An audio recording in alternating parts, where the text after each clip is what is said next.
Assalamualaikum warahmatullahi wabarakatuh. Good morning. எங்களோட leadership and management பாடத்தில் நாங்கள் ஒவ்வொரு யூனிட்டாக நீங்கள் பார்த்துருப்பீங்க. அதில் மேனேஜ்மெண்ட் தொடர்பான எண்ணக்கரு, முகாமைத்துவ எண்ணக்கரு தான் எங்களோட ஃபர்ஸ்ட் யூனிட். ரெண்டாவது முகாமைத்துவ கோட்பாடுகள். இது தொடர்பான தியரி உங்களுக்கு நோட்ஸ் தரப்பட்டிருக்குது. அதில் ஏதாவது டவுட் அப்படி உங்களுக்கு சரி கிளியர் இல்லைன்னு சொல்லி சொன்னால் நாங்கள் இந்த பாட டைமுக்கு உங்களுக்கு இதை இன்னொரு நாளையில் இதை பற்றி தொடர்பான கிளியராக இதை பற்றி உங்களுக்கு விளங்கப்படுத்துவோம். அடுத்ததாக எங்களோட மூணாவது யூனிட் பாடசாலை ஒரு ஒழுங்கமைப்பு. இந்த பாடசாலை ஒரு ஒழுங்கமைப்பில் அது தொடர்பான விஷயங்கள் ஏதாவது தேவைன்னு சொல்லி சொன்னால் நீங்கள் இது தொடர்பாக எங்களுடைய இதை எங்கள்கிட்ட கேட்டிங்கன்னா உங்களுக்கு முழுமையான விளக்கத்தை தருவோம். அடுத்ததாக நாங்கள் பார்க்க போகிறது தான் நாலாவது unit SBM school base management. SBM சொல்லி பார்க்குற நேரம் SBM ஸ்கூல் பேஸ் மேனேஜ்மெண்ட் பாடசாலை மட்ட முகாமைத்துவம். இந்த பாடசாலை மட்ட முகாமைத்துவத்துக்கூடாக இந்த செயற்பாட்டினூடாக பாடசாலைகள் அனைத்தும் முறையாக ஒழுங்கமைக்கப்பட்டு நடைமுறைப்படுத்தப்பட்டு வருகின்ற விஷயம் இது தெரியும். இதற்கூடாகத்தான் எங்கள் ஒவ்வொரு பாடசாலையின் ஒவ்வொரு கட்டமைப்புகள், ஒவ்வொரு ஒழுங்கமைப்புகள், அதன் முகாமைத்துவம் இது தொடர்பாக முழுமையாக நடைபெற்று வருகின்றன. இது இவ்வாறான இந்த SBM ஊடாக பாடசாலைகள் தற்பொழுது பாடசாலை மேம்பாட்டு நிகழ்ச்சி திட்டம் என்ற வேலை திட்டத்தின் ஊடாக அறிமுகப்படுத்தப்பட்டிருக்கிறது. உங்களுக்கு தெரியும், நீங்கள் டீச்சர்ஸாக இருக்கிறார்கள், ஸ்கூல் வழி தொடர்பான விளக்கங்கள் உங்களுக்கு கேள்விப்பட்டிருப்பீங்க. எப்படின்னு சொல்லி சொன்னால் பாடசாலை மட்ட முகாமைத்துவம் என்ற எண்ணக்கருவின் ஊடாக பாடசாலைகள் இப்போ PSI என்ற PSI என்ற நிகழ்ச்சி திட்டத்தின் உள்ளதாக அறிமுகப்படுத்தப்பட்டு வருது. இது எப்போன்னு சொல்லி சொன்னால் 2008 இருந்து 2018 வரைக்கும் PSI நிகழ்ச்சி திட்டத்தின் ஊடாக பாடசாலைகளின் அனைத்து வேலைகளும் முறையாக நடைமுறைப்படுத்தப்பட்டு வருது. 2008 இருந்து 2018 வரைக்கும் இவ்வாறு ப்ரோக்ராம் ஸ்கூல் இம்ப்ரூவ்மெண்ட் பாடசாலை மேம்பாட்டு நிகழ்ச்சி திட்டம் இதற்கு ஊடாகத்தான் பாடசாலையின் எல்லா ஒழுங்கமைப்புகளும் எல்லா கட்டமைப்பு செயற்பாடுகளும் நடைமுறைப்படுத்தப்பட்டு வருவது இந்த PSI கூடாக. இதே நேரம் 2018க்கு பிறகு இதுல ஒரு EMனை சேர்த்து என்ஹான்ஸ் ப்ரோக்ராம் ஸ்கூல் இம்ப்ரூவ்மெண்ட் அப்படி சொல்லுவாங்க. அப்படி இல்லைண்டா என்ஹான்ஸ் ப்ரோக்ராம் ஸ்கூல் இம்ப்ளிமெண்டேஷன் சொல்லுவாங்க. நீங்க ஏதாவது வேற புக்ஸை வாட்சி பார்த்தீங்கன்னா மினிஸ்ட்ரியால வந்த புக்ல இம்ப்ரூவ்மெண்ட் இருக்கும்.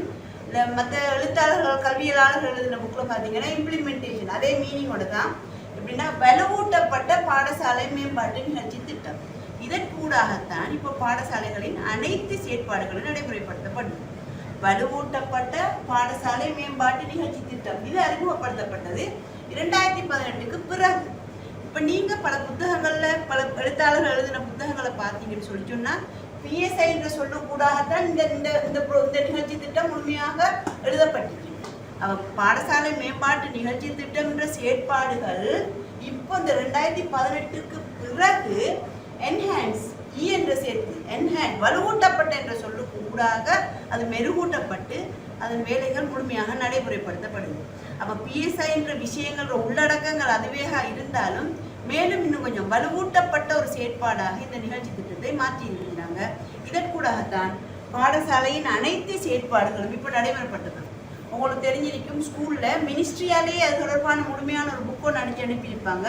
நீங்கள் அதை உங்களோட எல்லா பிரின்சிபல் மாதிரி கையிலையும் இருக்கும். மேலதிகமான அறிவுக்கு நீங்கள் அதை எடுத்து வாங்கி வாசித்து கொள்ளலாம். ஏன்னு சொல்லிட்டா எல்லாம் முழுமையான பாடசாலை மட்ட செயற்பாடுகள் அனைத்துமே இந்த என்ஹான்ஸ் ப்ரோக்ராம் ஸ்கூல் இம்ப்ரூவ்மெண்ட் தொடர்பாக அந்த புக்கின் ஊடாகத்தான் அனைத்து வேலைகளும் நடைமுறைப்படுத்தப்படுது.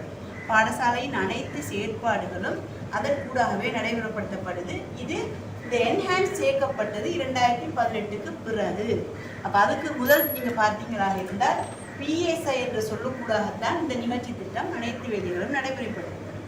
அப்போ பாடசாலை மேம்பாட்டு வேலை திட்டம்னு பார்க்குற நேரம் தரமான கல்விக்காக பாடசாலைக்குரிய தீர்மானங்களை மேற்கொள்ளும் அதிகாரத்தை பாடசாலைக்கு வழங்கும் பாடசாலை மட்ட முகாமைத்துவ எண்ணக்கருவினை உறுதிப்படுத்துவதற்காக உலகின் பல்வேறு நாடுகளில் பல்வேறுபட்ட விதங்களில் கட்டமைப்புகளும் வேலை திட்டங்களும் பாடசாலைகளை அடிப்படையாக கொண்டு அமலாக்கப்படுகின்ற வேளையில் அக்கட்டமைப்பு அதிகமான நாடுகளில் பாடசாலை சபைகள் என்ற பெயரில் அறிமுகப்படுத்தப்பட்டுள்ளது.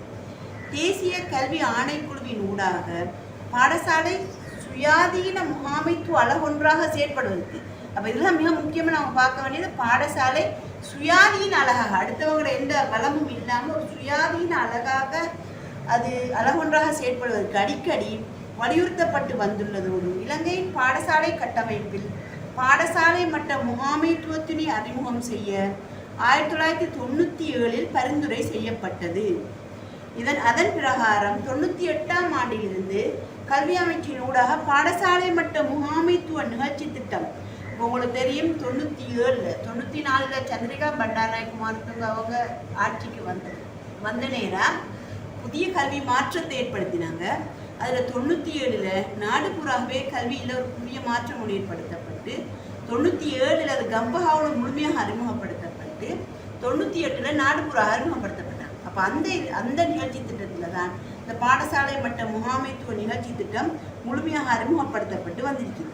இதனோட 2005ஆம் ஆண்டு அது கொஞ்சம் முறைமைப்படுத்தப்பட்டு பாடசாலை மேம்பாட்டு வேலை திட்டம் என்ற எண்ணக்கருவை அந்த பாடசாலை மட்ட முகாமைத்துவ எண்ணக்கருவின் ஊடாக அறிமுகம் செய்யப்படுது 2005.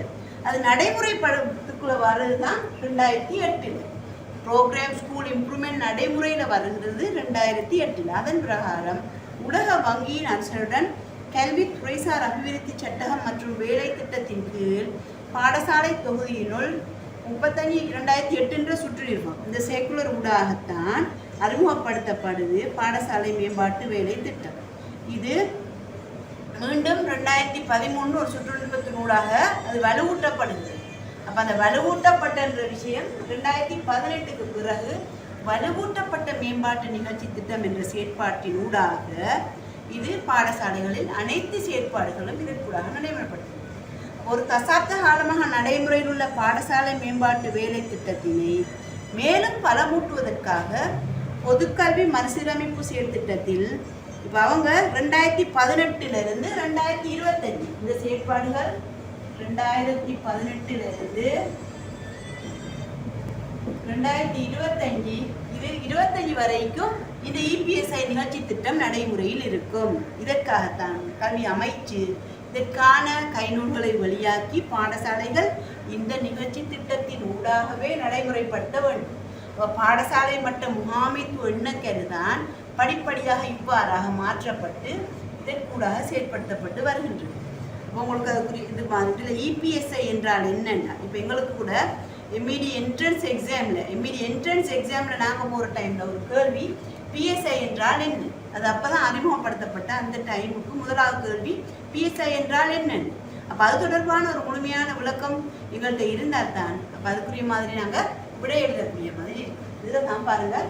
இப்போ EPSI என்றால் என்ன சொல்லி சொன்னால் எங்களுக்கு தெரிஞ்சிருக்கணும் என்னென்ற விஷயம். பாடசாலை செயற்பாடுகளில் உள்ளக நெகிழ்வினை உருவாக்கி பாடசாலைக்கும் சமூகத்துக்கும் இடையில் இருக்கின்ற தொடர்பினை அபிவிருத்தி செய்து தீர்மானங்களை எட்டுகின்ற தன்மையினை வெளிப்படைத்தன்மையுடன் சமூகத்தோட எப்பவுமே பாடசாலை ஒன்றிக்கணும், ஒரு வெளிப்படைத்தன்மை இருக்கணும் பாடசாலைன்றதுக்காகத்தான். வெளிப்படைத்தன்மையுடன் பாடசாலையின் இலக்கினை அடைந்து கொள்ளும் பொருட்டு சமூக ஒருமைப்பாடு நல்லிணக்கத்தையும் உறுதி செய்யும் வகையில் மாணவர்களுடைய மென் திறன்களை விருத்தி செய்யும் பொருட்டு பாடசாலையில் கல்வி பண்புத்தர மேம்பாட்டுடன் பாடசாலையின் முகாமையினை முறையாக வலுவூட்டுவதற்காக இந்த வேலை திட்டம் அமுலாக்கப்படுகின்றது. இது அமுலாக்கப்படுகின்றது இதற்காகத்தான். எத்தனை விஷயம், சமூக ஒருமைப்பாடு, நல்லிணக்கம், அடுத்தது மாணவர்களோட மென்திறன்களை விருத்தி செய்தல், அடுத்தது கல்வி பண்புத்தர மேம்பாட்டுடன் பாடசாலை முகாமையினை முறையாக வலுவூட்டுவதற்காக இந்த வேலை திட்டம் அமலாக்கப்படுகின்றது.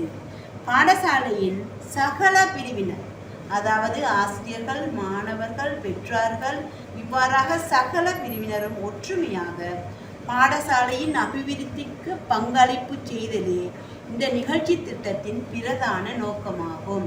அப்போ முதலாவது நாங்கள் விளைவிக்கொள்ளணும், இந்த EPSIயின் பிரதான நோக்கம் யாது என்று கேட்டால் அப்போ எங்களுக்கு விளங்கணும் பாடசாலையில் இருக்கின்ற சகல பிரிவினர், அதாவது ஆசிரியர்கள், மாணவர்கள், பெற்றார்கள், இவ்வாறு சகல பிரிவினரும் ஒற்றுமையாக இருந்து பாடசாலையின் அபிவிருத்திக்கு பங்களிப்பு செய்தல். இதுதான் இதில் முக்கியமான நோக்கம். எல்லாருமே ஒரு விளைதிறன் வினைத்திறன் உள்ள பாடசாலையை உருவாக்குவதற்காக பாடசாலையின் சகல பிரிவினரும் ஒற்றுமையாக அதற்கு பங்களிப்பு செய்ததே இந்த EPSI வேலை திட்டத்தின் பிரதான நோக்கம். அப்போ உங்களுக்கு ஒரு கொஸ்டின்ல ஒரு நேரம் இப்படியாக வரலாம், இந்த பாடசாலை மட்ட முகாமைத்துவத்தின் ஊடாக அது வலுவூட்டப்பட்ட பாடசாலை மேம்பாட்டு நிகழ்ச்சி திட்டத்தின் பிரதான நோக்கத்தை குறிப்பிடுக, பிரதான நோக்கத்தை குறிப்பிடுகன்னு சொல்லி வார நேரம் இதுல பல நோக்கங்கள் இருக்குது. இப்போ எல்லாருக்கும் தெரியும், ஒரு விளைதிறனான பாடசாலையை உருவாக்குவதற்காக முக்கியமா இதுல பிரதான நோக்கமாக சொல்றாங்க. எப்படின்னா, பாடசாலையில் உள்ள சகல பிரிவினரும் ஒற்றுமையாக இருந்து ஒற்றுமையாக அதன் அபிவிருத்திக்கு பங்களிப்பு செய்தலே இதன் பிரதான நோக்கமாக குறிப்பிடப்படுது. அப்ப மேலும் இதுல பல நோக்கங்கள் சொல்லிட்டாங்க. இந்த நிகழ்ச்சி திட்டம் உருவாக்கப்பட்டதன் நோக்கம் இப்ப எங்களுக்கு தெரியும், பாடசாலைகள் வெறுமனே சமூகத்தை விட்டு ஒதுங்கி தனியாக இருக்க முடியாது, சமூகத்தோடு ஒன்றிணைக்கணும். பாடசாலைகள் எப்பொழுதும் திறந்த வண்ணமாக இருக்கணும். சமூகம் தன்னுடைய தேவைக்காக பாடசாலைகள் உள்வாங்கப்படணும். பாடசாலைகள் சமூகத்துக்காக அது வெளிச்சென்று சமூகத்தோடு சேர்ந்த நிலையிலே உருவாக்கணுன்றதுக்காகத்தான் வெறுமனே 2 மணிக்கு பிறகு பாடசாலையில பூட்டி வைத்து சமூகத்துக்கு அதுக்குள்ள உள்ள எந்த அனுமதியும் இல்லை என்ற அளவுக்கு இல்லாம அதுக்காக உருவாக்கப்பட்ட நிகழ்ச்சி திட்டங்கள் தான் இந்த EPSI நிகழ்ச்சி திட்டம். அதற்காக தான் உருவாக்கப்பட்டது. சமூகத்தையும் ஒன்றிணைத்து ஒரு விளைத்திறனுள்ள பாடசாலையை உருவாக்குவது பிரதான நோக்கங்கள் ஒன்று. அடுத்ததாக இன்னும் மேலும் பல நோக்கங்கள் காணப்படுது. ஒவ்வொரு நோக்கங்களாக நாங்கள் பார்ப்போமே. ஆனால் அடுத்தது சகல மாணவர்களுக்கும் தரமான கல்வியை வழங்குது. Quality education. குவாலிட்டி எடியூகேஷனை உருவாக்குனா தான் குவாலிட்டி சொசைட்டியை உருவாக்கலாம். அப்போ குவாலிட்டி சொசைட்டி வந்தால் தான் எங்களோட நாடு ஒரு நல்ல வளமுள்ள ஒரு நல்ல நாடாக வரணுமா இருந்தால் ஒரு குவாலிட்டி ஒரு தரமான கல்வி குவாலிட்டி எடியூகேஷனை கொடுக்கணும். அப்போ அதுக்கு மாணவர்களுக்கு சிறந்த முறையில் தரமான கல்வியை வழங்குவதற்காகவே இந்த EPSI நிகழ்ச்சி திட்டம் அறிமுகப்படுத்தப்பட்டு இதன் நோக்கமாக இதையும் குறிப்பிடலாம். சகல மாணவர்களுக்கும், அது ராயல் காலேஜ் மாணவராக இருந்தாலும் சரி, கிண்ணியாவில் உள்ள காக்காமனை தாருல் மகா வித்யாலயமாக இருந்தாலும் சரி, எங்கே ஒரு மாணவனாக எந்த ஒரு பகுதியில் உள்ள ஒரு மாணவனாக இருந்தாலும் சரி, அவர்களுக்கு தரமான கல்வியை வழங்குவதுதான் இந்த நிகழ்ச்சி திட்டத்தின் நோக்கம். எல்லோருக்கும் இதே வளங்கள் ஒதுக்கப்பட்டிருக்குது, எல்லோருக்குமே இது எல்லாமே சமமான வசதிகள் வழங்கப்பட்டிருக்குது. அப்போ அந்த தரமான கல்வியை வழங்குவதற்காகவே இந்த நிகழ்ச்சி திட்டம் அறிமுகப்படுத்தப்பட்டுள்ளது. அதில் அடுத்த நோக்கமாக நாங்கள் பார்க்குற நேரம், ஒன்றுபட்ட கல்வி பரப்பினுள் சகல மாணவர்களுக்குமான மாறுபட்ட வேறுபட்ட தேவைகளை வெவ்வேறாக அடையாளம் கண்டு அதன் பிரகாரம் கற்றல் கற்பித்தல் செயற்பாடுகளை அபிவிருத்தி செய்தல். அதுதான் சொல்லுவாங்க மல்டி லெவல் டீச்சிங். ஒரு கிளாஸ் ரூம்லேயே பார்க்குற நேரம் இப்போ 35 மாணவர்கள் இருந்தால் அவங்கள்ட்ட 35 மாணவர்களுடைய 35 விதமான திறன்கள் காணப்படும். அப்போ அந்த ஆசிரியர் ஒரு மல்டி லெவல் டீச்சிங்கோட செய்யக்கூடியவராக இருக்கணும். அதுக்காக தான் மாணவர்கள்ட்ட பாருங்க, மாறுபட்ட வேறுபட்ட தேவைகள் அதை அடையாளம் காணணும். எந்த பிள்ளைக்கு என்னத்தை கொடுக்குறோன்றத அடையாளம் கண்டு அதற்கு உரிய முறையில் நாங்கள் அந்த கற்பித்தலை வழங்குகிற நேரம் சிறந்த ஒரு மாணவர் சமுதாயத்தை பெற்றுக்கொள்ளலாம். இதற்காகத்தான் இந்த நிகழ்ச்சி திட்டத்தை அறிமுகப்படுத்தி இதையும் அந்த நோக்கமாக குறிப்பிட்டுள்ளார். அடுத்ததாக பாடசாலை உள்ளக செயற்பாடுகளில் நெகிழ்வுத்தன்மையையும் சனநாயக பண்புகளையும் உருவாக்குது. உள்ளக செயற்பாடுகளில் நெகிழ்வுத்தன்மை, இறுக்கமான செயற்பாடுகள் இல்லை, நெகிழ்வுத்தன்மையோடு, அது நெகிழ்வுத்தன்மையோட சனநாயக பண்புகள், சர்வாதிகார போக்குகள் அல்ல, சனநாயக தன்மைகளோட பண்புகளோட இந்த நிகழ்ச்சி உருவாக்குவதன் மூலம் பாடசாலைகளை ஒரு வளமுள்ள விளைத்திறனுள்ள பாடசாலையாக உருவாக்க வேண்டும் என்பதற்காகவே இந்த நிகழ்ச்சி திட்டத்தின் நோக்கங்களில் இதையும் ஒன்றாக குறிப்பிட்டுள்ளார்கள். அடுத்ததாக மாணவர்கள், ஆசிரியர்கள், அதிபர்கள் மற்றும் சமூகத்துக்கிடையே பாடசாலை தன்னுடையது என்கின்ற உணர்வை விருத்தி செய்யும். எல்லாருமே யாராக இருந்தாலும் என்னுடைய பாடசாலை, ஒரு சமூக பிரதிநிதியாக இருந்தாலும் அவர் என்னுடைய பாடசாலை, ஆசிரியரோ அதிபரோ சும்மா வெறுமனே அரசாங்கத்து பாடசாலைகள் என்ற எண்ணங்கள் இல்லாமல் இது என்னுடைய பாடசாலை, என்னுடைய வீட்டை நான் எவ்வாறு கண்காணிக்கிறேனோ அதை போலவே என்னுடைய பாடசாலையை நான் கண்காணிக்க வேண்டும் என்ற உணர்வு ஏற்பட வேண்டும் என்பதற்காக பாடசாலை என்னுடைய பாடசாலை என்ற உணர்வை, தன்னுடையது என்கின்ற உணர்வை விருத்தி செய்வதுதான் இந்த EPSI நிகழ்ச்சி திட்டம் உருவாக்கப்பட்டதன் அடுத்த நோக்கங்களில் ஒன்றாக குறிப்பிடுகிறார்கள். அடுத்ததாக, மாணவர்கள் மற்றும் பெற்றோர்களின் எதிர்பார்ப்புகளுக்கு அதிகூடிய கரிசனையை வழங்குது. இப்போ மாணவர்கள்ங்கிற பெற்றோர்கள் ஆசிரியர்களையும் அதிபர்களையும் புதிய பாடசாலையையும் நம்பியே அனுப்புகின்றார்கள். அனைத்து பெற்றோர்களும் முழுமையாக கல்வி கற்று அவர்கள் தேர்ச்சி பெற்றவர்கள் அல்ல.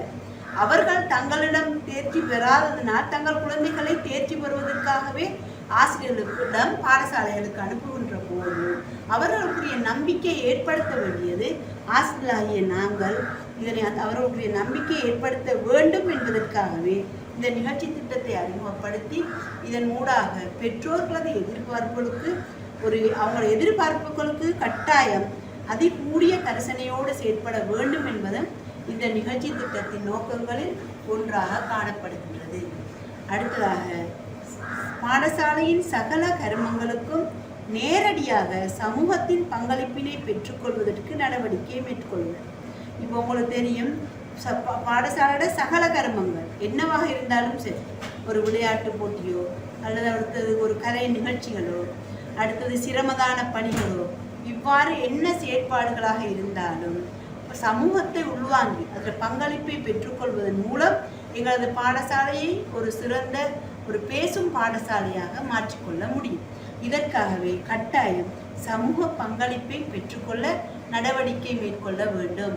சமூகத்தோடு ஒன்றிணையாத அதிபர்களாகவோ ஆசிரியர்களாகவோ காணப்படாமல் இருப்பது கூடாது. மிகவும் சிறந்த முறையில் சமூகத்தோடு ஒன்றிணையக்கூடிய ஆசிரியர்களாகவும் அதிபர்களாகவும் காணப்படுவதன் மூலமே உரிய விளைவுகளை பெற்றுக்கொள்ள முடியும் என்பதை நாம் தெரிந்து கொள்ளலாம். அடுத்ததாக, பிரதேச மற்றும் சமூகத்துடைய தேவைகளுக்காக பாடசாலையின் பங்களிப்பை பெற்றுக்கொள்ளும். இப்போ சமூகத்துக்கு எங்களோட பாடசாலை எதுக்காவது தேவை சொல்லி சொன்னால் அதுக்கும் நாங்கள் பாடசாலையை திறந்து கொடுத்து சமூகத்துக்கு உதவக்கூடியவர்களாக இருக்க வேண்டும். இதுவும் இந்த நிகழ்ச்சி திட்டத்தின் நோக்கங்களில் ஒன்றாக குறிப்பிடப்பட்டுள்ளது. அடுத்த நோக்கமாக நாங்கள் பார்க்குற நேரம், பாடசாலைகளில் தீர்மானம் எடுக்கின்ற செயற்பாடுகளின் வெளிப்படைத்தன்மையை மேம்படுத்துதலும் அதிகபட்ச பொறுப்பு கூறலை பாடசாலை பெற்றுக்கொள்ளும். வெளிப்படைத்தன்மை எல்லாமே ரகசியம் பேணுதல் இல்லை, எதுலேயுமே வெளிப்படைத்தன்மை. இப்போ மாணவர்களுடைய சந்தா பணம் பெற்றுக்கொள்வது அல்லது நிதி தொடர்பான ஏதாவது விடயங்களாக இருந்தாலும் அனைத்தையும் அந்த குழுவினூடாக வெளிப்படைத்தன்மையோடு காட்டுகிறது. இதுவும் இந்த நிகழ்ச்சி திட்டம் உருவாக்கப்பட்டதின் நோக்கங்களில் ஒன்றாக காணப்படுது. அப்போ தனியாக நின்றோ அல்லது உள்ளாக மறைத்து வைத்தோ எந்த ஒரு செயற்பாடுகளும் இல்லாமல் வெளிப்படைத்தன்மையுடன் செயற்பட வேண்டியது மிகவும் முக்கியமான ஒன்று. வளப்பாவனையை அதி உச்ச மட்டத்தில் பேணுதல். உங்களுக்கு தெரியும், வினைத்திறன் விளைத்திறன், எஃபிஷியன்சி எஃபெக்டிவ்னஸ். இது மேனேஜ்மெண்ட்டுக்குள்ளே நாங்கள் இதை பார்த்துருக்கோம். மேனேஜ்மெண்ட் என்றாலே வினைத்திறன் விளைத்திறன் என்பது மிகவும் முக்கியம். அதில் இப்போ குறைந்த இருக்கின்ற வளங்களை கொண்டு உச்சமாக பயன்படுத்த வேண்டியது மிகவும் ஒரு அவசியம். சிறந்த முகாமையாளருக்குரிய பண்புகளில் மிகவும் அவசியமான ஒன்று இருக்கின்ற வளங்களை உச்சமாக பயன்படுத்துது. அதே மாதிரி வளப்பாவனை அதி உச்ச மட்டத்தில் பேணுதல் மற்றும் வளங்களை உருவாக்குதல். எங்களுக்குள்ளேயே இருக்கின்ற வளங்களை கொண்டு அதை உச்ச மட்டத்தில் பயன்படுத்துவதன் மூலம் இந்த நிகழ்ச்சி திட்டத்தின் நோக்கங்களை அடைந்து கொள்ள முடியும். அப்போ இவ்வாறான செயற்பாடுகள் மேலும் பாடசாலை மட்டத்திலான தொழில்சார் ஆசிரிய அபிவிருத்தியினை மேலும் விருத்தி செய்தல். இதில் பாடசாலை மட்டத்திலான தொழில்சார் SPPTD, school based professional teacher development, இது தொடர்பாகவும் விருத்தி செய்தல். நாங்கள் இது தொடர்பான விளக்கங்களை பின்னால் பார்த்துக்கொள்வோம்.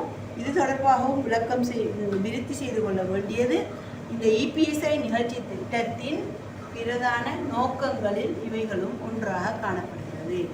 அப்போ உங்களுக்கு சில டைமில் வினாக்களுக்குள்ள இந்த என்ஹான்ஸ் ப்ரோக்ராம் ஸ்கூல் இம்ப்ரூவ்மெண்ட், வலுவூட்டப்பட்ட பாடசாலை மேம்பாட்டு நிகழ்ச்சி திட்டத்தின் நோக்கத்தை குறிப்பிடுவதோடு இது ஏன் அவசியம், இதன் முக்கியத்துவம் யார், இவ்வாறான வினாக்கள் வரலாம்.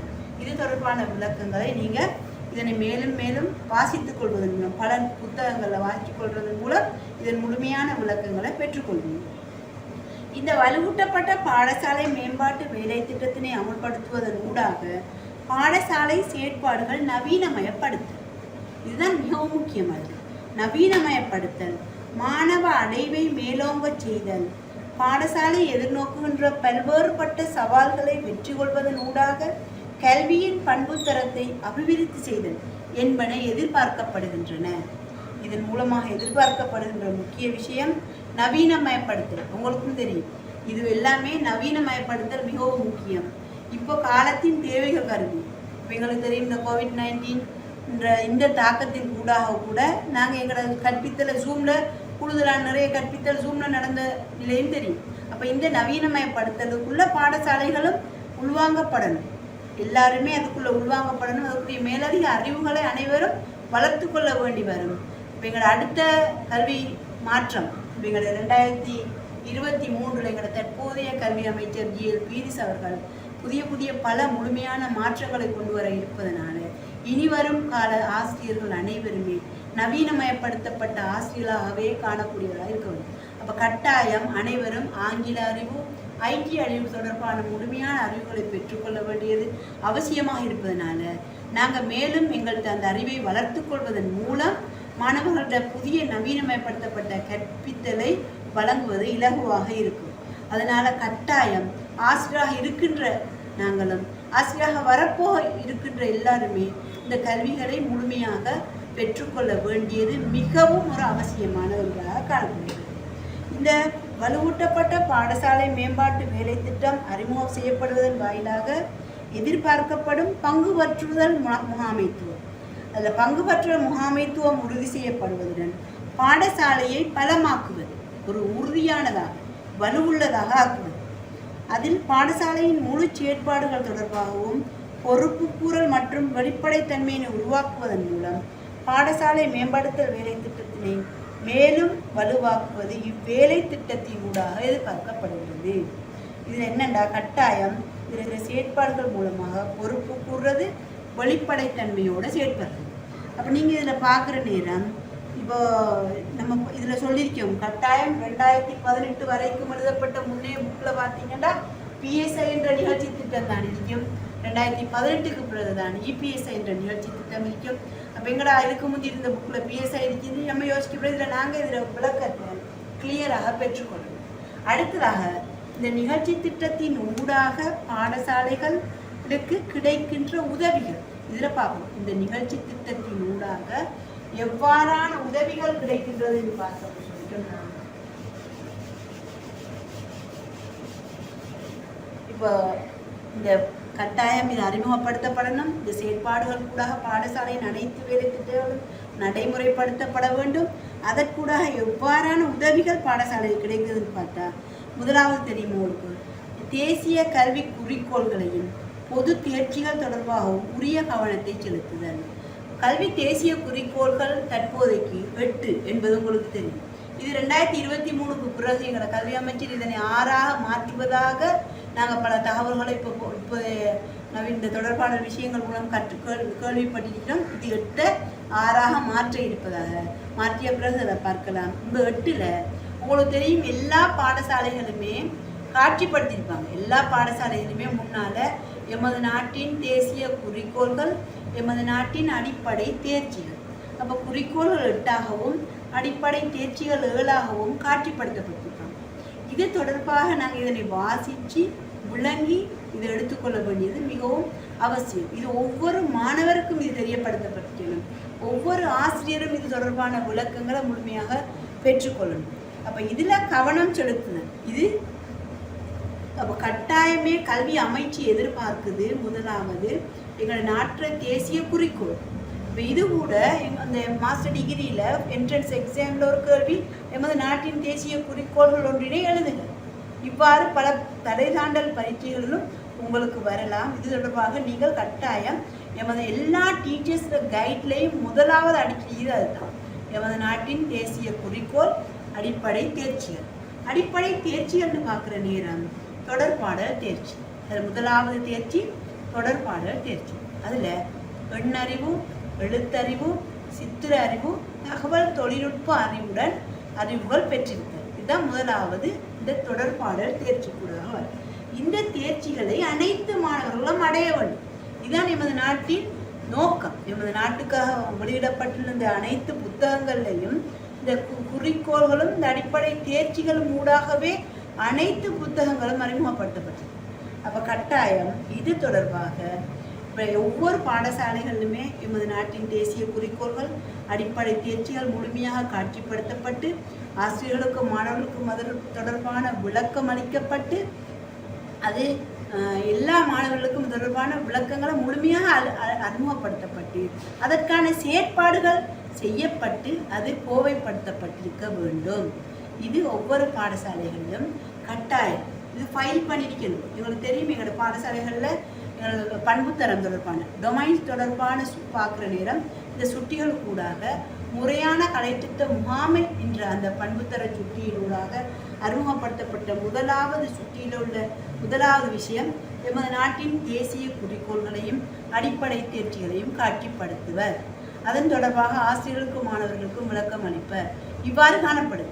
அப்போ பாருங்கள், இந்த நிகழ்ச்சி திட்டங்கள் இப்போ இபிஎஸ்ஐ நிகழ்ச்சி திட்டத்தில் பாடசாலை கிடைக்கிற உதவிகளில் மிகவும் முக்கியமான ஒன்று இது கட்டாயம் காட்சிப்படுத்தப்பட்டு இது தொடர்பான விளக்கம் அளிக்கப்படும். இதற்காக பாடசாலைகள் முறையான செயற்பாடுகளை செய்யப்பட வேண்டும்.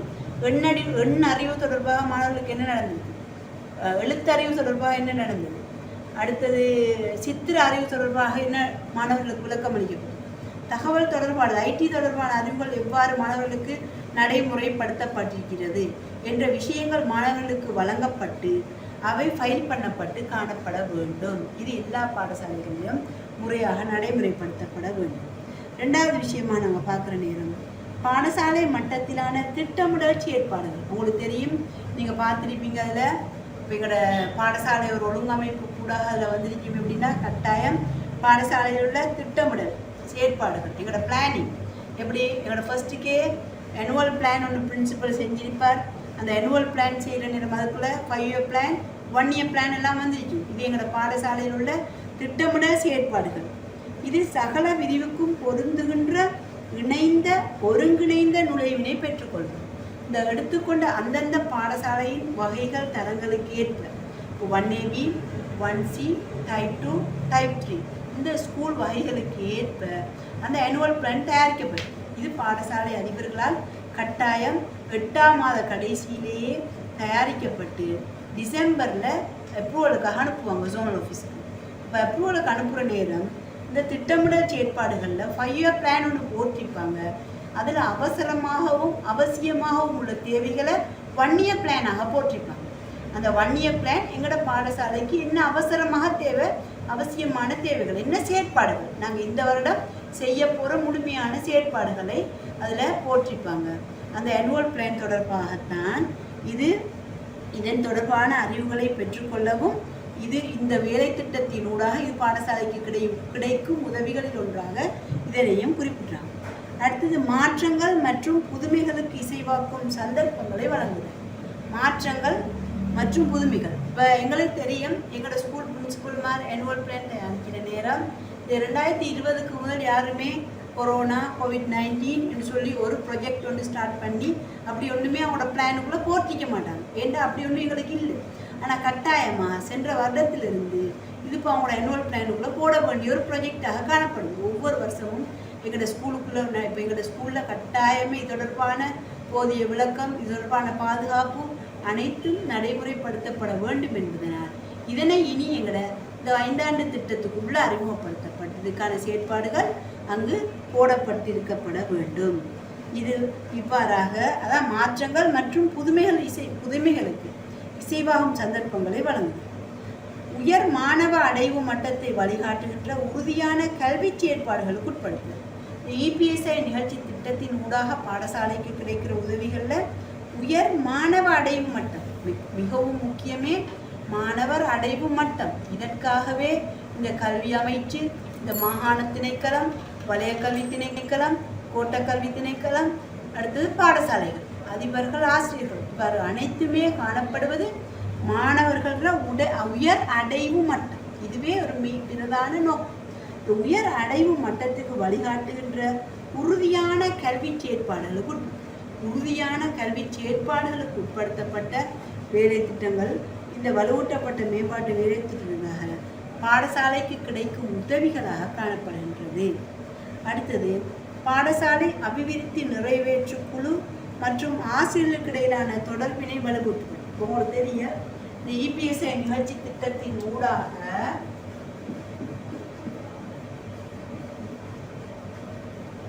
பாடசாலையில் காணப்படுற குழுக்கள்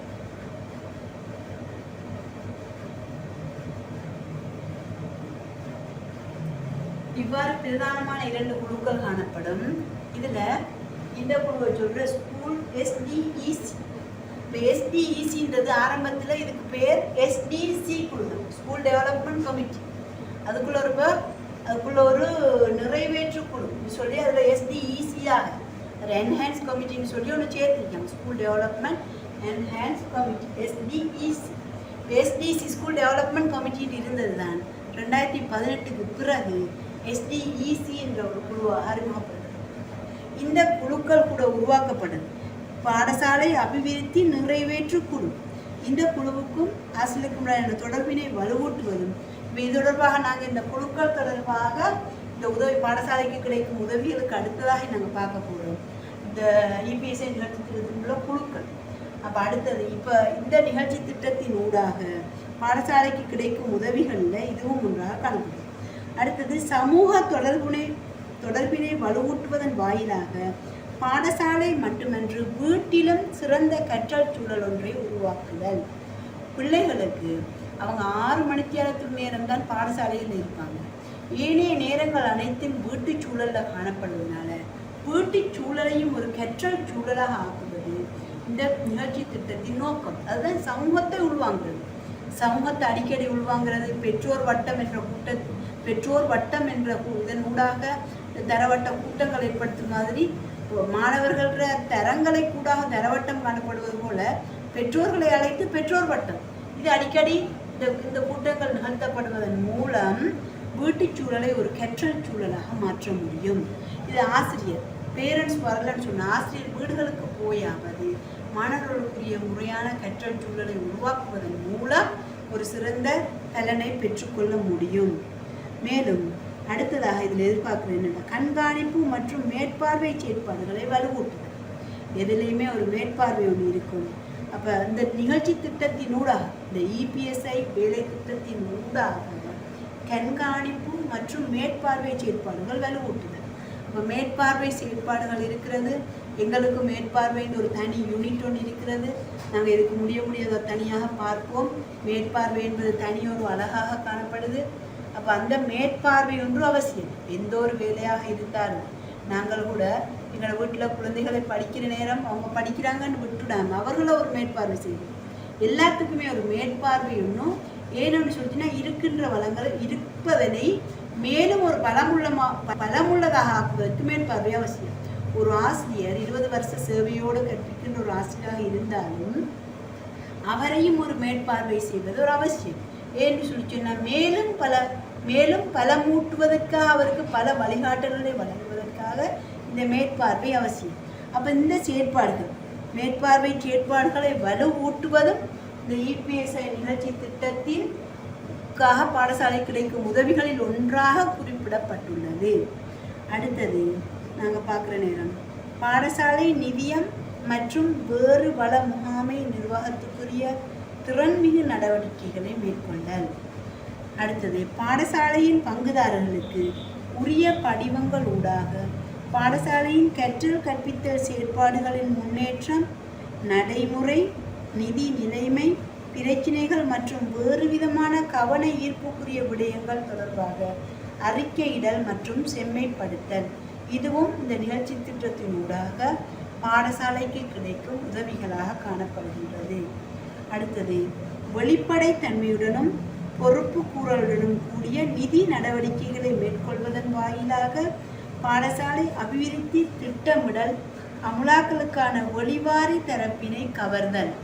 வெளிப்படைத்தன்மையோடு இருந்தால் நாங்கள் யாருக்குமே எதுக்குமே அஞ்சாமல் எங்கள் செயற்பாடுகளை முறையாக செய்து கொள்ள முடியும். தன்னுடைய நடவடிக்கைகளில் கட்டுப்பாடும் எதிர்கால அபிவிருத்தி செயற்பாடுகள் பிரதேச தேவைகளுக்கு ஏற்ப அமுலாக்குவதற்காக தேவையான சுதந்திரத்தினை பாடசாலைக்கு பெற்றுக் கொடுத்தல். பாடசாலைக்குரிய சுதந்திரத்தை பெற்றுக் கொடுத்தல். கட்டுப்பாடுத்தல் இருந்த போதிலும் அதன் சுதந்திரத்தை பெற்றுக் கொடுப்பதன் மூலமாக இது இவ்வாறாக பாடசாலைக்கு கிடைக்கும் உதவிகளாக இது காணப்படுகின்றது. அடுத்தது, ஆசிரியர்கள் மற்றும் பெற்றோர்கள் கூடிய அர்ப்பணிப்புடன் நடவடிக்கைகளை மேற்கொண்டு தொடர்ச்சியான பாடசாலை அபிவிருத்திக்கு முன்னிலைப்படுத்தும் உந்து சக்தியாக செயற்பட வைத்தது. ஆசிரியர்களுக்கு மோட்டிவேஷன் ப்ரோக்ராம், டீச்சர்ஸுக்கு இருக்கிற மாதிரி மாணவர்களுக்கு மோட்டிவேஷனை கொடுத்து மேலும் இது ஒரு சிறந்த தரத்துக்கு உருவாக்குவதற்காக பாடசாலைகளையும் கல்வியையும் கல்வி சமூகத்தையும் ஒரு தரமாக ஆக்குவதற்காகவே நிகழ்ச்சி திட்டம் அறிமுகப்படுத்தப்பட்டு இது பாடசாலைக்கு கிடைக்கும் உதவிகளாக, இந்த நிகழ்ச்சி திட்டத்தின் ஊடாக கிடைக்கும் உதவிகளாக காணப்படுகிறது. மாணவர்களின் இயற்திறன் மென்திறன் என்பவற்றை விருத்தி செய்வதன் வாயிலாக சமூக சகவாழ்விற்கு சந்தர்ப்பத்தை ஏற்படுத்துதல். இது இவ்வாறாக பாடசாலைக்கு கிடைக்கும் உதவிகளாக காணப்படுது. அப்போ இப்போ நாங்கள் பார்க்குற நேரம் எஸ்பிஎம் நிகழ்ச்சி திட்டம் பார்த்துருக்கோம். இந்த எஸ்பிஎம் நிகழ்ச்சி திட்டத்தினூடாக அது மேலும் வளமுற்றுவதற்காக அது பாடசாலை மேம்பாட்டு நிகழ்ச்சி திட்டம் என்று அறிமுகப்படுத்தப்பட்டு மேலும் அது என்ஹான்ஸ் ப்ரோக்ராம் ஸ்கூல் இம்ப்ரூவ்மெண்ட் EPSஐயாக அறிமுகப்படுத்தப்பட்டு இந்த நிகழ்ச்சி திட்டத்தின் ஊடாக பாடசாலைகளின் அனைத்து செயல்பாடுகளும் நடைபெற்று வருகின்றது. இதன் மூலம் ஒரு தரமான சமூகத்தை உருவாக்குவதற்காக, தரமான கல்வி சமூகத்தை உருவாக்குவதற்காகவே இந்த நிகழ்ச்சி திட்டம் நடைமுறைப்படுத்தப்பட்டு கொண்டு வருகின்றது. அடுத்ததாக நாங்கள் பார்க்க போகிறது வலுவூட்டப்பட்ட பாடசாலை மேம்பாட்டு வேலை திட்டத்திற்காக பாடசாலைகள் ஒழுங்கமைக்கப்பட வேண்டிய விதம். எவ்வாறு பாடசாலைகள் ஒழுங்கமைக்கப்பட வேண்டும். ஏற்கனவே நீங்கள் பாடசாலை ஒரு ஒழுங்கமைப்புன்ற தலைப்பினூடாக பல விடயங்களை கற்றிருப்பீங்க. அதில் உங்களுக்கு தெரியும் பாடசாலையின் வகைகள், அதில் மாணவர் தொகைகளுக்கு ஏற்பத்தான் அந்த வகைகளை பிரிச்சிருப்பாங்க. இதெல்லாம் நீங்கள் பார்த்துருப்பீங்க. இதில் தான் அடுத்ததாக நாங்கள் பார்க்க போகிறது பாடசாலை அபிவிருத்தி நிறைவேற்று குழுவும் அதன் கட்டமைப்பும் தொடர்பாக. நான் சொன்னேன் இதற்கு இந்த நிகழ்ச்சி திட்டத்தின் ஊடாக அறிமுகப்படுத்தப்பட்ட 2 குழுக்கள். இதில் முக்கியமாக எங்களுக்கு முந்தில் தெரியும், நாங்கள் படிக்கிற காலத்தில் எங்களுக்கு தெரியும் SDS தான் சொல்லுவோம். SDS சொல்கிறது யாருன்னு சொன்னால் ஸ்கூல் டெவலப்மெண்ட் சொசைட்டி, பாடசாலை அபிவிருத்தி சங்கம். இதுதான் SDS, ஸ்கூல் டெவலப்மெண்ட் சொசைட்டி, பாடசாலை அபிவிருத்தி சங்கம்.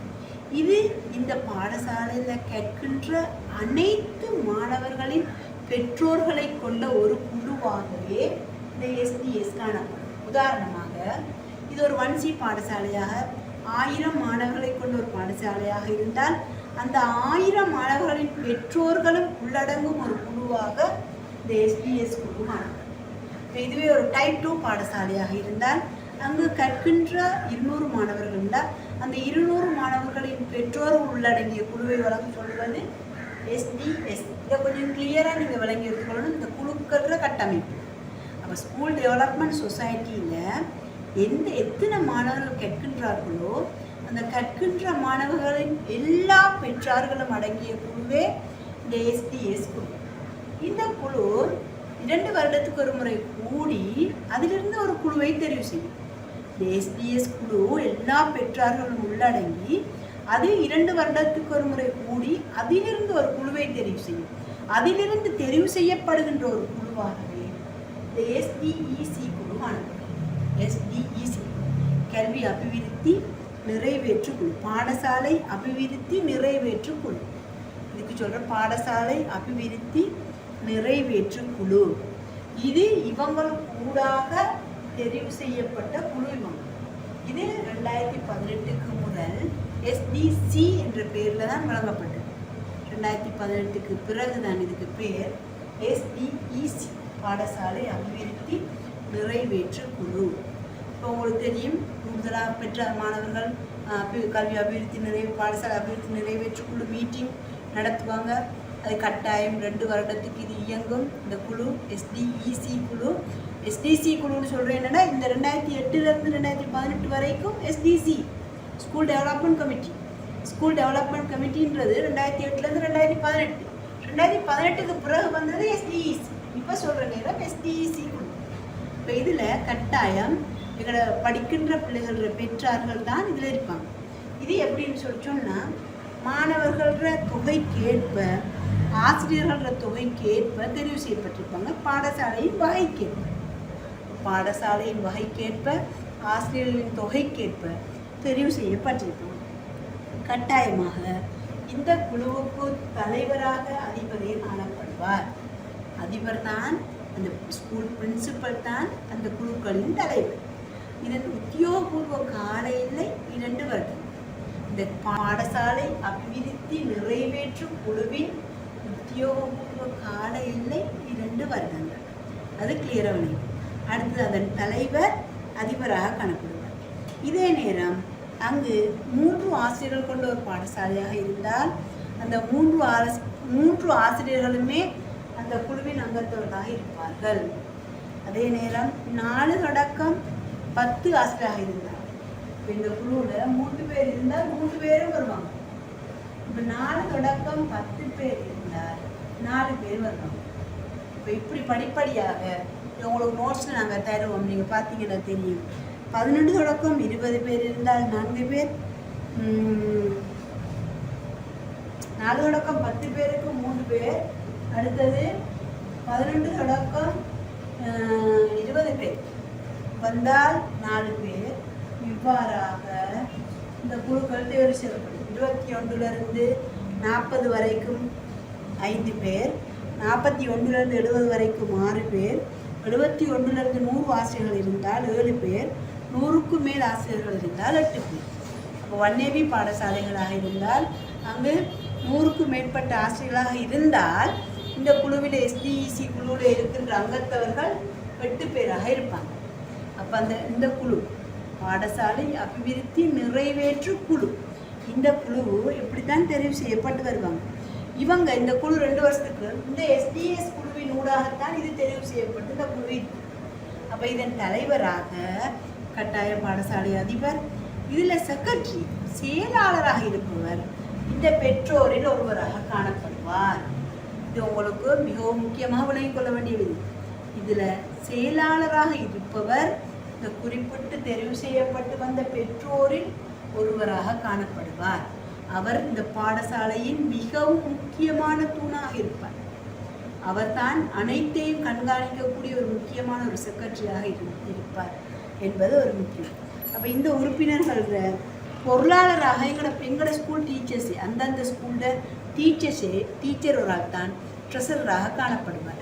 அப்போ உங்களுக்கு நல்லா தெரியும். இப்போ இந்த குழுவில் தெரிவு செய்யப்பட்டு இந்த SDS குழுவாக தெரிவு செய்யப்பட்ட இந்த SDEC குழுவிலே தலைவராக பிரின்சிபலும், செக்ரட்டரியாக அந்த உரிய பேரண்ட்டும், அடுத்தது ட்ரெஷரராக பொருளாளராக அங்கே இருக்கிற ஒரு சீனியர் டீச்சரும் இருப்பாங்க. இதுதான் இந்த குழுவின் கட்டமைப்பாக காணப்படுது. அடுத்தது பாடசாலை அதிபரின் தலைமைத்துவத்தின் கீழ் நிரந்தர ஆசிரியர் குழாமில் 3/2க்கு குறையாத எண்ணிக்கையானோரின் பங்குபற்றுதலுடன் நடாத்தப்படும் ஆசிரியர் குழாம் கூட்டம் ஒன்றின் போது பெரும்பான்மை ஒப்புதலோடு தெரிவு செய்யப்பட்டு பாடசாலை அபிவிருத்தி சங்க பொதுக்கூட்டத்தில் அனுமதியினை பெற்றுக்கொள்ள வேண்டும். இது அந்த பொருளாளர் தெரிவு செய்யப்படுறது. அதே மாதிரி இதற்கூடாக இப்போ எப்படி இந்த குழுவில் ஆசிரியர்கள் தெரிவு செய்யப்பட்டார்களோ இது ஆசிரியர்கள் எண்ணிக்கையை சொல்லுது.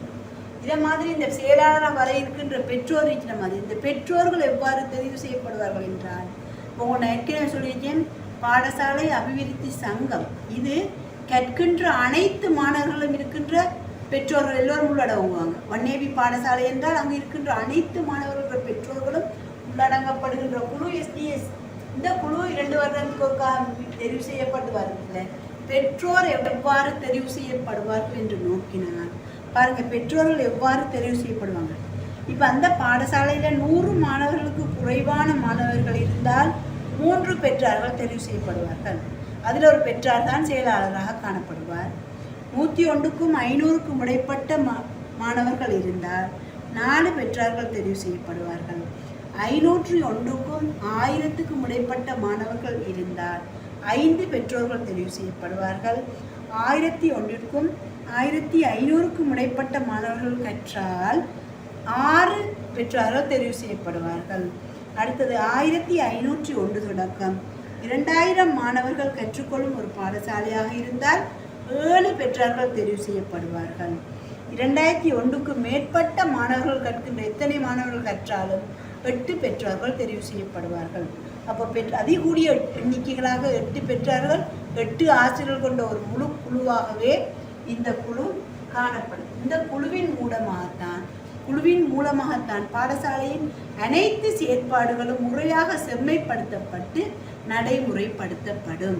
இப்போ இதில் பெற்றார்களும் ஆசிரியர் தொகைகளும் நாங்கள் உங்களுக்கு இதில் நோட்ஸ் தர நேரம் இதில் முழுமையான விளக்கத்தோட இந்த நோட்ஸ் உங்களுக்கு தரப்படும். அப்போ இதில் நீங்கள் விளக்கங்களை பெற்றுக்கொள்வது தான் இதில் மிகவும் முக்கியமான ஒன்று. பெற்றோர் பிரதிநிதிகள் பாடசாலை அபிவிருத்தி சங்க பொதுக்கூட்டத்தின் போது சொன்னேன் எஸ்பிஎஸ் ஸ்கூல் டெவலப்மெண்ட் சொசைட்டி இதன் மூலமாக தெரிவு செய்யப்பட்டு சட்டபூர்வமான பெற்றார் அல்லது பாதுகாவலர் இவர்கள் தான் அதை தெரிவு செய்யப்பட்டு அவங்க இதுக்குரிய உரிமையை பெற்றுக்கொள்வாங்க. மேலும் இப்போ இந்த எஸ்பிஇசி குழுவில் ஆசிரியர்கள் எண்ணிக்கை பார்த்தோம், பெற்றோர்கள் எண்ணிக்கை பார்த்தோம்.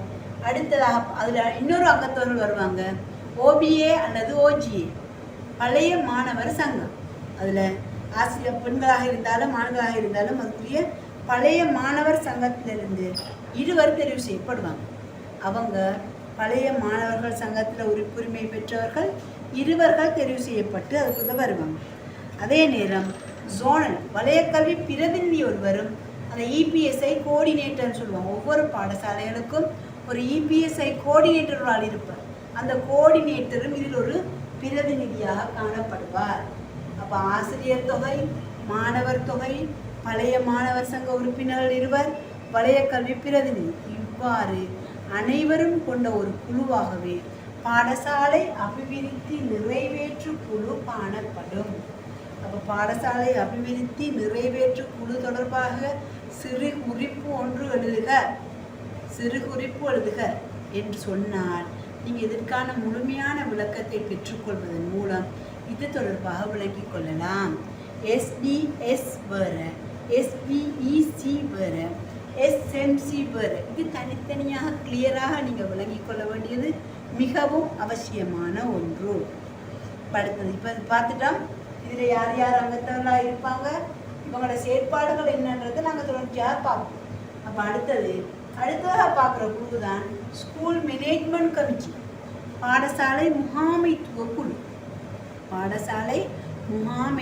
குழு. இந்த குழு தான் பாடசாலையின் உள்ளக வெளியாக செயற்பாடுகள் அனைத்தையும் கட்டமைத்து பாடசாலையை நெறிப்படுத்தி செயல்படுத்தும் குழு. இதுக்குள்ள தெரிவு செய்யப்பட்ட இந்த ஆசிரியர் குலத்தை கொண்டே இந்த குழு தீர்மானிக்கப்படும். அப்போ அதை நீங்கள் நல்லா விளங்கணும்.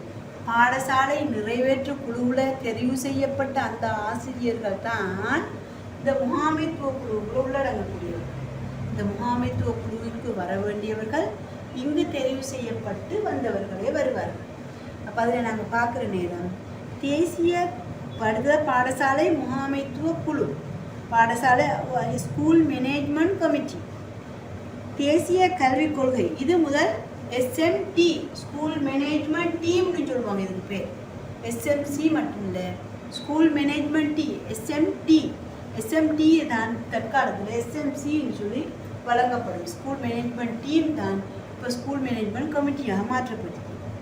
தேசிய கல்விக் கொள்கை வரையறையினுள் பாடசாலை சார்பாக இனங்காணப்பட்ட கொள்கையின் பெயரில் அமையப்படுகின்ற பாடசாலை அபிவிருத்தி நிறைவேற்று குழுவினால் தயாரிக்கப்பட்ட உபாய திட்டமிடல், அபிவிருத்தி வேலை திட்டம் மற்றும் செயற்திட்டத்தின் மூலமாக எதிர்பார்க்கப்படுகின்ற நோக்கங்கள் எட்டப்படுகின்ற விதத்தில் அவைகளை நடைமுறைப்படுத்துவது பாடசாலை முகாமைத்துவ குழுவுக்கு வழங்கப்படுகின்ற பிரதான பொறுப்பு.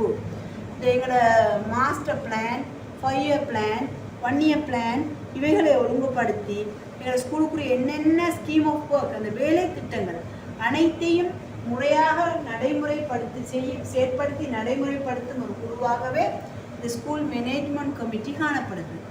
இந்த குழு தான் இந்த பாடசாலையின் முழு இயக்கத்தையும் கொண்டு செல்கின்றது. இங்குள்ள ஆசிரியர்களை இந்த குழுவின் அங்கத்தவர்களாக காணப்படுவார்கள்.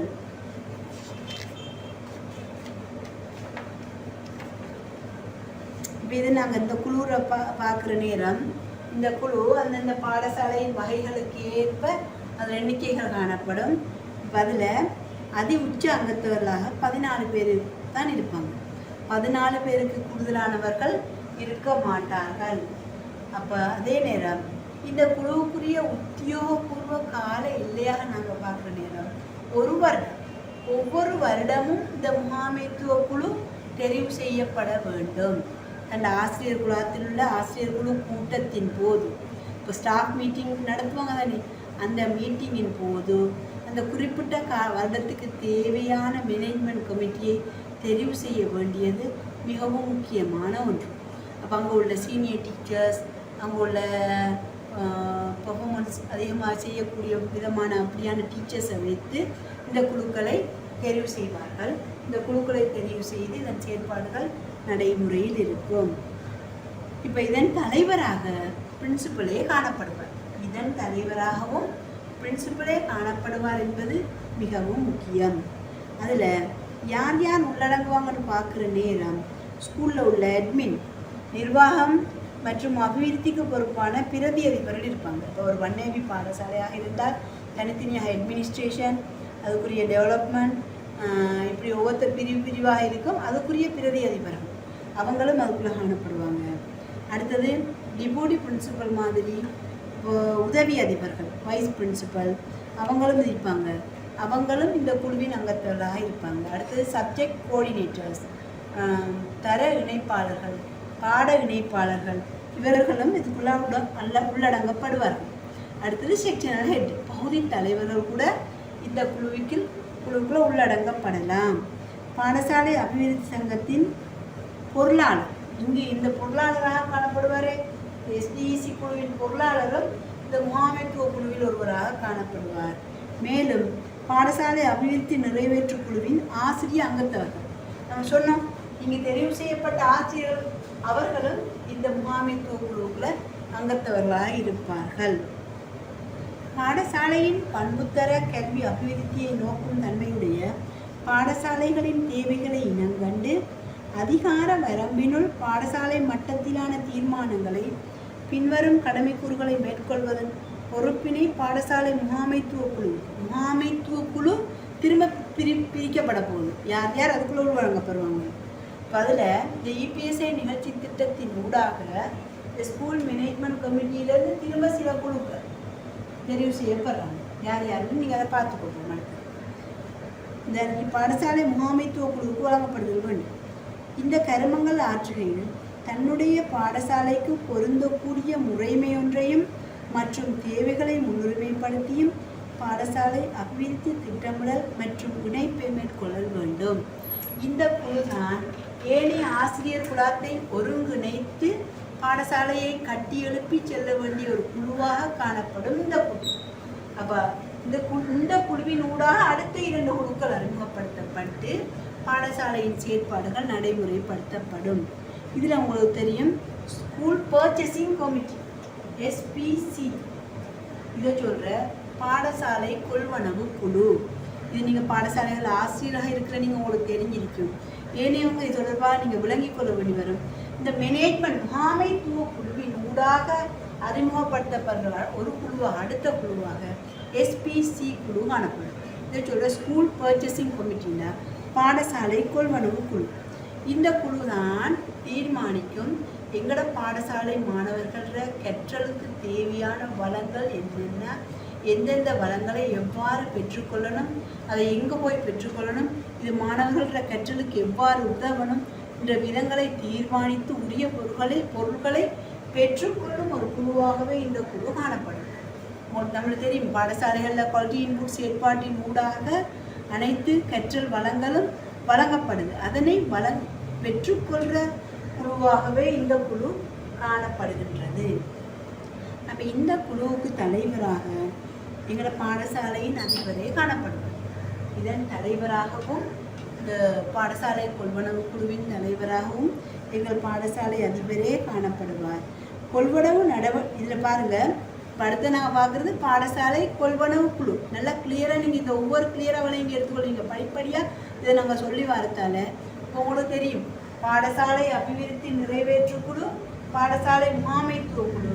முகாமைத்துவ குழுவுக்குள்ள எந்த பெற்றாரும் உள்ளடங்க மாட்டாங்க. வெறுமனே எங்களோட பாடசாலையில் டீச்சர்ஸ் யார் யாருன்னு சொல்லி நம்ம பார்த்தோம். அப்போ அதில் அடுத்ததாக அவங்களுக்குள்ளாக தெரிவு செய்யப்படுற அடுத்த குழுக்கள் தான் நாங்கள் அடுத்ததாக பார்க்குறது. இந்த கொள்வனவு குழுன்னு பார்க்குற நேரம் கொள்வனவு நடவடிக்கை என்பது உரிய தரத்திற்கு ஏற்ப ஒதுக்கீட்டுக்கு இணைவாகும். இப்போ எப்படி எங்களோட குவாலிட்டி இன்புட் ஒதுக்குவாங்க? பிரைமரி லெவல், செகண்டரி லெவல், உயர் கற்கை உயர் வகுப்பு மாணவர்களுக்குரிய மட்டம், இவ்வாறாகத்தான் எங்களோட அந்த குவாலிட்டி இன்புட் நிதி ஒதுக்கப்பட்டு அதற்கான மாணவர்களுடைய செயற்பாடுகளுக்கு அந்த நிதிகள் பயன்படுத்தப்பட வேண்டும். இதற்காகத்தான் இந்த குழு தெரிவு செய்யப்பட்டிருக்கிறது. அப்போ நிதி ஒதுக்கீட்டுக்கு இணைவாக உயரிய வினைத்திறனுடன் வெளிப்படைத்தன்மையுடன் வேலை வளங்கள் மற்றும் சேவைகளை பெற்றுக்கொள்வதாகும். பாடசாலை கொள்முதல் குழுவின் ஊடாக இந்த கடமைகள் இடம்பெறுதல் வேண்டும். இதன் உத்தியோகபூர்வ கால எல்லை 1 வருடம். இதுவும் தெரியும். மேனேஜ்மெண்ட் கமிட்டிக்கு 1 இயர் மாதிரியே இந்த எஸ்பிசி குழுவோட கால எல்லையும் 1 இயர். வருஷம் அவங்க ஸ்டாஃப் மீட்டிங்கை போட்டுட்டு அந்த ஸ்டாஃப் மீட்டிங் ஊடாக இந்த குழுக்களை தெரிவு செய்து கொள்வாங்க. இப்போ இதுக்குரிய கால எல்லை 2 வருடங்கள். அப்போ அது 2 வருடங்களில் நடைபெறும். இதுக்குரிய காலம் 1 வருடமாக நடைமுறையில் இருக்கும்.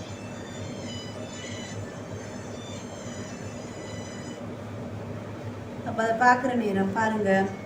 இதன் தலைவராக பாடசாலையின் அதிபர் காணப்படுவார். இதில் ஒவ்வொரு பிரதிநிதிகள் காணப்படுவாங்க. அதுக்குரிய செக்ஷனல் ஹெட்டும் அதுக்குள்ளே உள்வாங்குவார். அந்த ப்ரைமரி லெவலில் ப்ரைமரிக்குரிய செக்ஷனல் ஹெட், கனிஷ்ட பிரிவுக்கு தான் அதுக்குரிய செக்ஷனல் ஹெட்டும் அந்த குழுவுக்குள்ளே உள்வாங்கப்பட்டு இவங்களோட செயற்பாடுகள் எவ்வாறு இருக்கும்னு சொல்லி சொன்னால் எங்களோட டீச்சர்ஸ்கிட்ட அவங்களோட ஒரு தேவைப்பட்டியல் என்னென்னன்றது ஒரு லிஸ்ட் ஒன்று பண்ணுவாங்க எல்லா டீச்சர்ஸ்டையும். இப்போ அந்த பேரலல் கிளாஸ் உள்ள டீச்சர்ஸாக இருந்தாலும் பரவாயில்லைன்னு சொல்லி எல்லா டீச்சர்ஸ்டையும் கூட கற்பிக்கிறதுக்கு தேவையான கற்றல் வளங்களை பெற்றுக்கொள்வதற்கான தேவை பட்டியல் ஒன்று எடுப்பாங்க. அந்த தேவை பட்டியலை பெற்றுக்கொண்டு வந்து இந்த மேனேஜ்மெண்ட் கமிட்டி தீர்மானிக்கும். இப்போது கிரேட் 7ல் ஏபிசி 4 லெவலில் கிளாஸ் இருந்தால் அந்த 4 டீச்சர்ஸ்டிருந்தும் அந்த லிஸ்ட் எடுத்திருப்பாங்க. யார் யாருக்கு என்னென்ன தேவைன்றது அதனை பெற்றுக்கொண்டு இந்த கமிட்டி தீர்மானிப்பாங்க. எப்படின்னு சொல்லி சொன்னால் எங்களை இந்த நிதிக்குள்ளே எவ்வளோத்தை வாங்கலாம், அப்போ அது பொதுவாக எவ்வளோத்தை வாங்கணும்னு சொல்லி தீர்மானம் எடுத்து இந்த கொள்வனவு குழுவிடம் ஒப்படைப்பாங்க. அப்போ இந்த தேவை பட்டியலை பெற்றுக்கொண்டு இந்த கொள்வனவு குழுவிடம் முறையாக ஒப்படைப்பது இந்த மேனேஜ்மெண்ட் கமிட்டி தான். அப்போ இந்த டீச்சர்ஸ் எல்லா லிஸ்ட்டையும் எடுத்து எங்களை பாடசாலையின் நிதிக்கு ஏற்ப மாணவர்களுக்கு பொதுவாக பயன்படுத்தக்கூடிய அந்த உபகரணங்களை பெற்றுக்கொள்வதற்காக தெரிவு செய்யப்பட்டு அந்த சிரேஷ்ட ஆசிரியர் மூலமாக இந்த கடமை இந்த லிஸ்ட் எடுத்து இந்த முறையாக பெற்று அதற்கான பொருட்களை வாங்குகின்ற ஒரு குழுவாகவே இந்த கொள்வனவு குழு காணப்படும். அப்போ இந்த செயற்பாடுகள் என்ன உரிய இப்போ இந்த எங்களுக்கு தெரியும் எங்களோட பாடசாலையில் எங்களோட வலயத்துக்கூடாக பொறுப்பளிக்கப்பட்டிருக்கும் கோட்டேஷன் கடைகள். அந்த கடைகளில் போய் அந்த எங்களோட பாடசாலை மாணவர்களுக்கு தேவையான பொருட்களை பெற்றுக்கொள்வது இவங்களோட இந்த குழுவின் வேலை. அப்போ அந்த இதை கொண்டு வந்து அடுத்ததாக காணப்படுற குழு தான் தொழில்நுட்ப மதிப்பீட்டு குழு, டிஇசி, டெக்னிக்கல் இவலுவேஷன் கமிட்டி. இதை சொல்கிற தொழில்நுட்ப மதிப்பீட்டு குழு. இப்போ இந்த கொள்வனவு குழு பெற்று வந்த பொருட்களை மாணவர்கள் கையாளக்கூடிய பொருட்களா, மாணவர்களுக்கு ஆபத்தை ஏற்படுத்துமா, அல்லது அவர்கள் பயன்படுத்துவதன் போது அது அவர்களுடைய செயற்பாடுகளுக்கு உகந்ததா என்பதை மதிப்பீடு செய்யும் குழுவாகவே இந்த குழு காணப்படுகிறது. அப்போ இந்த குழுவின் உத்தியோகபூர்வ கால எல்லையும் 1 இயர் தான், 1 வருடம் தான் இவங்களோட காலம். இதற்கு மட்டும்தான் பிரதி அதிபர் தலைவராக காணப்படுவார். அதிபர்கள் தலைவர் இல்லை, இந்த தொழில்நுட்ப மதிப்பீட்டு குழுவின் தலைவராக பிரதி அதிபர் காணப்படுவார். ஒரு சிரேஷ்ட ஆசிரியரும் ஒரு உறுப்பினராக இருப்பார். அடுத்தது அந்த ஒவ்வொரு இந்த சப்ஜெக்ட் பாடத்துறை தொடர்பான ஆசிரியர்கள், ஒரு சீனியர் டீச்சர்ஸ், அதில் ஒரு அனுபவம் உள்ள ஒரு ஆசிரியர்களும் இதன் அங்கத்துவராக இருப்பாங்க. அதில் சிரேஷ்ட மாணவ தலைவரும் இதுக்குள்ள ஒரு மெம்பராக இருப்பார். சிரேஷ்ட மாணவ தலைவரும் இதில் ஒரு மெம்பராக காணப்படுவோம். இவங்களோட வேலை, முக்கியமான வேலைன்னா கொள்வனவு குழு பெற்று வந்த பொருட்கள் அனைத்தும் சரியானதா, தரமானதா, தகுதியானதா என்பதை மதிப்பீடு செய்துதான் உரிய ஆசிரியர்களிடம் ஒப்படைக்கின்ற ஒரு குழுவாகவே இந்த குழு காணப்படுகின்றது. கற்றலுக்கு தேவையான நுகர்ச்சியில் பொருட்கள் கொள்வனவு செய்வதற்காக உரிய ஆசிரியர் மூலம் முன்வைக்கப்படும் தேவை பட்டியலின்படி பாடசாலை முன்னுரிமை பட்டியல் அதிலுள்ள பொருட்கள் தரமானதா மதிப்பானதா என்பதை தயார் செய்து வருட இறுதியில் பாடசாலை கொள்வனவு குழுவுக்கு வழங்கி கொள்வனவு செய்ய அனுமதி அளிக்கும் போது உரிய தரம் வகை பொருள் என்பவற்றை பரீட்சித்து பார்த்து உறுதிப்படுத்துகின்ற ஒரு குழு. அதனை ஏற்கனவே தேவை பட்டியலில் கொடுத்ததும் சரியானதா மாணவர்களுக்கு பொருத்தமானது என்பதை அவதானிப்பதுடன் பொருட்கள் பெற்று வந்த பின் அதை மீண்டும் பரீட்சித்துத்தான் மாணவர்கள் ஆசிரியர்களுக்கு சென்றடைய செய்யும் ஒரு குழுவாகவே இந்த குழு காணப்படுகிறது.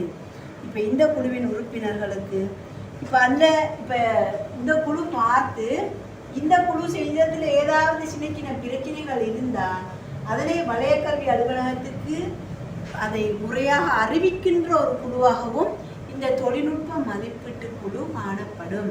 அப்போ இவ்வாறாகவே எங்களோட EPSI நிகழ்ச்சி திட்டத்தின் ஊடாக எங்களோட பாடசாலையின் செயற்பாடுகள் இந்த குழுக்களின் ஊடாகவே நடைமுறைப்படுத்தப்பட்டு வருகின்றது. அப்போ நாங்கள் இப்போ இந்த SBM ஸ்கூல் பேஸ் மேனேஜ்மெண்ட் பாடசாலை மட்ட முகாமைத்துவத்தின் ஊடாக இவ்வாறாக படிப்படியாக இந்த செயற்பாடுகளை பார்த்தோம். இந்த நிகழ்ச்சி திட்டத்தின் நோக்கங்கள் பார்த்தோம். இந்த நிகழ்ச்சி திட்டத்தின் ஊடாக பாடசாலைக்கு கிடைக்கின்ற உதவிகள் பற்றி பார்த்தோம். அடுத்ததாக இந்த நிகழ்ச்சி திட்டத்தின் கட்டமைப்பு இதில் உள்ள ஏனைய குழுக்களின் கட்டமைப்புகள் அது தொடர்பான அதன் செயற்பாடுகள் இது தொடர்பாக நாங்கள் முழுமையாக பார்த்திருக்கிறோம்.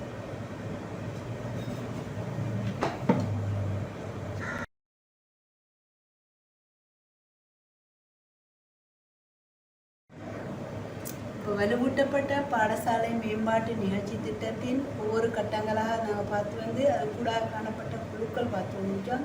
இந்த குழுக்கள் ஊடாக இந்த செயற்பாடுகள் அனைத்தும் ஒழுங்கமைக்கப்பட்டு பாடசாலைகளின் அனைத்து வேலை திட்டங்களும் நடைமுறைப்படுத்தப்படும். அதில் நாங்கள் அடுத்ததாக பார்க்குற முக்கியமான விஷயம்தான் வலுவூட்டப்பட்ட பாடசாலை மேம்பாட்டு வேலை திட்டத்தை அமுலாக்குற நேரம் கவனத்தில் கொள்ளப்பட வேண்டிய துறைகள் என்னென்னத்தை இந்த திட்டங்களை செய்கிற நேரம் நாங்கள் என்னென்ன துறைகளில் கவனம் செலுத்த வேண்டும் என்பதை நாங்கள் பார்க்குறோம். இதில் பாடசாலை மட்ட முகாமைத்துவ செயலொழுங்கை எங்களோட SBM பார்த்து தானே இதில் உள்ள இந்த செயலொழுங்கை பலமுள்ளதாக்குவதற்காக நடைமுறைப்படுத்தப்படும் இந்த வலுவூட்டப்பட்ட பாடசாலை மேம்பாட்டு வேலை திட்டத்தின் கீழ் பின்வரும் தலைப்புகளில் இந்த செயற்பாடுகளை செயற்படுத்துவதற்கு கவனம் செலுத்த வேண்டும். என்னென்ன தலைப்புகளில் இந்த செயற்பாடுகள் செய்யப்பட வேண்டும்ன்றத தனித்தனி சிறு சிறு தலைப்புகளாக பிரிக்கப்பட்டு அதுக்குரிய மாதிரி விளக்கங்கள் உங்களுக்கு வழங்கப்படுது. இது தொடர்பாக உங்களுக்கு விளங்கணும். பாடசாலை மட்ட முகாமைத்துவ செயல் ஒழுங்கை ஒரு பலமுள்ளதாக ஆக்குவது ஒரு உறுதிப்படுத்தப்பட்டதாக ஆக்குவது தான் இந்த EPSI நோக்கம் உருவாக்கப்பட்டு அந்த வேலை திட்டம் நடைமுறைப்படுத்தப்பட்டு வருகின்றது. இதில் நாங்கள் பார்க்குற நேரம் முதலாவது விஷயமாக பாடசாலை மட்ட திட்டமிடல் இதுதான் ஸ்கூல் பேஸ் எங்களோட பிளானிங். அந்த ஸ்கூல் பேஸ் பிளானிங் அந்த பாடசாலை மட்ட திட்டமிடல் என்னென்ன மாதிரியான திட்டமிடல்கள் காணப்படணும், என்னென்ன மாதிரியான இந்த திட்டமிடல்கள் நடைமுறைப்படுத்தப்படும். உங்களுக்கு தெரியும் எங்களோட மேனேஜ்மெண்ட்லேயே முதலாவது பிளானிங். எங்களோட பிளானிங் தான் மிகவும் முக்கியமான ஒரு விஷயம். அது அடுத்தது தான் directing controlling PODC organising directing controlling. இதுதான் எங்களோட பேசிக் ப்ரோசஸ். உங்களுக்கு தெரியும் நீங்கள் பார்த்துருப்பீங்க பேசிக் ப்ரோசஸ் என்றாலே PODC planning organising directing controlling இதுதான். அப்போ அதில் இந்த பாடசாலை மட்டத்திலான திட்டமிடல் தான் இந்த EPSI துறைகளில் அமலாக்கம் செய்கிற நேரம் கவனம் செய்யப்பட வேண்டிய முதலாவது துறையாக காணப்படும். அப்போ இந்த முதலாவது துறையில் குறிப்பிட்ட கால எல்லைக்குள் ஒரு பாடசாலையின் மட்டுப்படுத்தப்பட்ட வளங்களை உச்ச அளவில் பாவிப்பதன் வாயிலாக அடையாளம் காணப்பட்ட நோக்கத்தினை அடைந்து கொள்ளும் பொருட்டு எடுக்கப்படும் நடைமுறை செயற்பாடுகள் பாடசாலை மட்டத்திலான திட்டமிடல் எனலாம். என்ன பாடசாலை மட்ட திட்டமிடல் தான் பாருங்க என்னன்னு சொல்லி குறிப்பிட்ட கால எல்லைக்குள் அந்த குறிப்பிட்ட கால எல்லை அதுதான் இப்போ எங்களோட விளைத்திறன் என்ற விஷயங்களுக்குலாம் வருது. குறிப்பிட்ட கால எல்லைக்குள் ஒரு பாடசாலையின் மட்டுப்படுத்தப்பட்ட வளங்களை உச்ச அளவில் பாவிப்பதன் வாயிலாக அடையாளம் காணப்பட்ட நோக்கத்தினை அடைந்து கொள்ளும் பொருட்டு எடுக்கப்படும் நடைமுறை செயற்பாடுகளை பாடசாலை மட்டத்திலான திட்டமிடல் எனலாம். இருக்கின்ற வளங்கள், குறிப்பிட்ட காலம், அது எடுக்கப்பட்ட தெரிவு செய்யப்பட்ட நோக்கங்கள், அதனை சரியாக செய்வதுதான் இதற்காக நடைமுறை செயற்பாடு தான் இந்த பாடசாலை மட்ட திட்டமிடல். இதில் தந்திரோபாய திட்டமிடல்னு சொல்லியிருக்கிறது. தந்திரோபாய திட்டமிடல் பாடசாலையில் எல்லாருக்கும் தெரியும். உங்களுக்கு ஒவ்வொரு பாடசாலைக்கும் ஒரு விஷன் ஒன்று இருக்கும், ஒரு விஷன் ஒன்று இருக்கும், ஒரு மோட்டோ ஒன்று இருக்கும். என்னென்னு இவைகள் அந்தந்த பாடசாலையின் தரங்களுக்கு ஏற்ப அந்தந்த பாடசாலை முகாமைத்துவ குழுவினால் உருவாக்கப்பட வேண்டியது. அதிபரால் மட்டுமல்ல, அந்த முகாமைத்துவ குழுவால் உருவாக்கப்படுறது தான் இந்த திட்டமிடல்கள். இதில் பாடசாலை ஒன்றின் கொள்கைகளும் நோக்கங்களும் பாடசாலையின் தூர நோக்கிற்கு வழிகாட்டுபவைகளாகும். தூர நோக்குன்றது அதில் விஷன், வழிகாட்டுபவைகளாகும். இந்த நோக்கத்தினை அடைந்து கொள்வதற்காக எடுக்கப்படும் செயற்பாடுகளை இனங்காணல் தந்திரோபாய திட்டமிடல் எனப்படும். பாடசாலை மட்ட திட்டமிடலின் போது பாடசாலையில் இருக்கின்ற நிலைகளிலே அறிந்து தேவைகளை முன்னிலைப்படுத்தி, எதிலையுமே தேவைகளை முன்னிலைப்படுத்தணும். பின்வரும் வினாக்களுக்கு விடை அளிக்கப்படணும். இப்போ எங்களுக்கு என்னென்ன தேவை, எந்த பாடசாலை, அடுத்தாள்ற பாடசாலையை நாங்கள் பார்க்க தேவையில்லை, எந்த பாடசாலையில் எது முன்னுரிமைப்படுத்தப்பட வேண்டிய தேவை சொல்லி இதை முதலாவது பார்த்துத்தான் இந்த திட்டமிடல்கள் தயாரிக்கப்பட வேண்டும். அதில் முதலாவது நாங்கள் சில வினாக்களை கேட்டு பார்க்கணும். நீங்கள் தற்போது இருப்பது எங்கே, நீங்கள் செல்ல வேண்டியது எங்கே, எப்போது செல்ல வேண்டும், நீங்கள் அவ்விடத்துக்கு செல்வது எவ்வாறு, நீங்கள் அங்கு செல்வதற்கு தேவைப்படுபவைகள் யாவை, நீங்கள் அங்கே சொல்லணுமாக இருந்தால் என்னென்ன உங்களுக்கு தேவை, நீங்கள் எதிர்பார்க்கும் நோக்கத்தினை அண்மித்துள்ளதனை அறிந்து கொண்டது எவ்வாறு, நீங்கள் எடுத்துக்கொண்ட அந்த நோக்கத்துக்கு கிட்ட வந்தாச்சா, அண்மித்து விட்டாச்சான்னு சொல்லி அதை நீங்கள் எவ்வாறு அறிந்து கொண்டீங்க சொல்லி பார்க்குறதுக்கும் இந்த திட்டமிடல் அவசியம். அடுத்தது இதில் இப்போ இந்த அடுத்ததாக நாங்கள் தூர நோக்கு, பாடசாலையின் தூர நோக்கு என்பது பாடசாலையின் நீண்டகால அடிப்படையில் அடைந்து கொள்வதற்கு எதிர்பார்க்கப்படும் மட்டம். இப்போ குறுகிய நோக்குன்றது வேற, தூர நோக்குன்றது நீண்ட காலத்தில் குறிப்பிட்ட 5 வருடக்குள்ளே எங்களோட பாடசாலை எந்த மட்டத்தை அடையணும் சொல்லி எதிர்பார்த்து போடுற திட்டம். இதுதான் அந்த தூர நோக்கு. இப்போ உடனடியாக ஒரு 1 இயரில் என்ன மாற்றத்தை கொண்டு வரது, 5 வருடத்துக்குள்ள என்ன மாற்றத்தை கொண்டு வரதுன்றதை தீர்மானிக்கிறது. இதுக்கான திட்டமிடல்களை தயாரிக்க வேண்டியது அவசியம். பாடசாலையின் நீண்டகால அடிப்படையில் அடைந்து கொள்வதற்கு எதிர்பார்க்கப்படும் மட்டம்தான் இந்த மட்டம். உதாரணமாக, நல்ல அறிவுடன் கூடிய சிறப்பு தேர்ச்சிகளை கொண்ட பரிபூர்ண எதிர்கால சந்ததியினர், ஆளுமை மிக்க ஒரு சிறந்த சமூகத்தை உருவாக்குதல், ஒழுக்க விழுமியமுள்ள ஒரு குழந்தை சமூகத்தை உருவாக்குதல். இதுதான் எங்களோட ஒரு நீண்டகால நோக்கம். இந்த நோக்கத்தை அடைந்து கொள்வதற்காக எங்களோட இந்த தூர நோக்கு இவ்வாறு காணப்படணும். அதில் நாங்கள் எடுத்துக்கொண்ட அந்த தூர நோக்கு ஒரு சாதகமாக, ஒரு பாசிட்டிவான மெத்தடில் இருக்கணும். எதிர்காலத்தை நோக்கி ஒன்றாக அமைதல் வேண்டும். ஊக்கப்பாடு கொண்டதாக, மோட்டிவேஷன், எப்படியாக வழிப்படுத்தி கொண்டு வந்தால் எவ்வாறு இந்த திட்டமிடல் எங்களை ஒரு மோட்டிவேஷனுக்குரியதாக காணப்பட வேண்டும். இறுதி அடைவு ஒன்றை காணக்கூடியதாக இருத்தல் வேண்டும். கட்டாயமாக ஒரு எண்ட் ரிசல்ட்ஸ் உண்டு, எண்ட் ரிசல்ட்ஸ், இறுதி அடைவு ஒன்று இருக்கணும். இது கட்டாயமாக இருக்கணும். இது எங்களோட தூர நோக்கினூடாக காணப்படணும். இந்த திட்டமிடல், எங்களோட பாடசாலை மட்ட திட்டமிடல்கள் இவ்வாறு தான் காணப்பட வேண்டும். அடுத்தது பணிக்கூற்று, எங்களோட பாடசாலையின் பணிக்கூற்று, அதில் மிஷன் எப்படின்னு பார்க்குற நேரம் பணிக்கூற்றினூடாக பாடசாலையின் எதிர்பார்ப்பு வெளிப்படுத்தப்படுவதுடன் அது பாடசாலையின் தூர நோக்கினை பயணிக்கும் ஒரு மார்க்கமாக. இப்போ அந்த பணிக்கூற்றினூடாக இந்த தூர நோக்கு, அதில் மோட்டோவை, அந்த தூர நோக்கு அடையக்கூடியதாக இந்த பணிக்கூற்று காணப்படும்.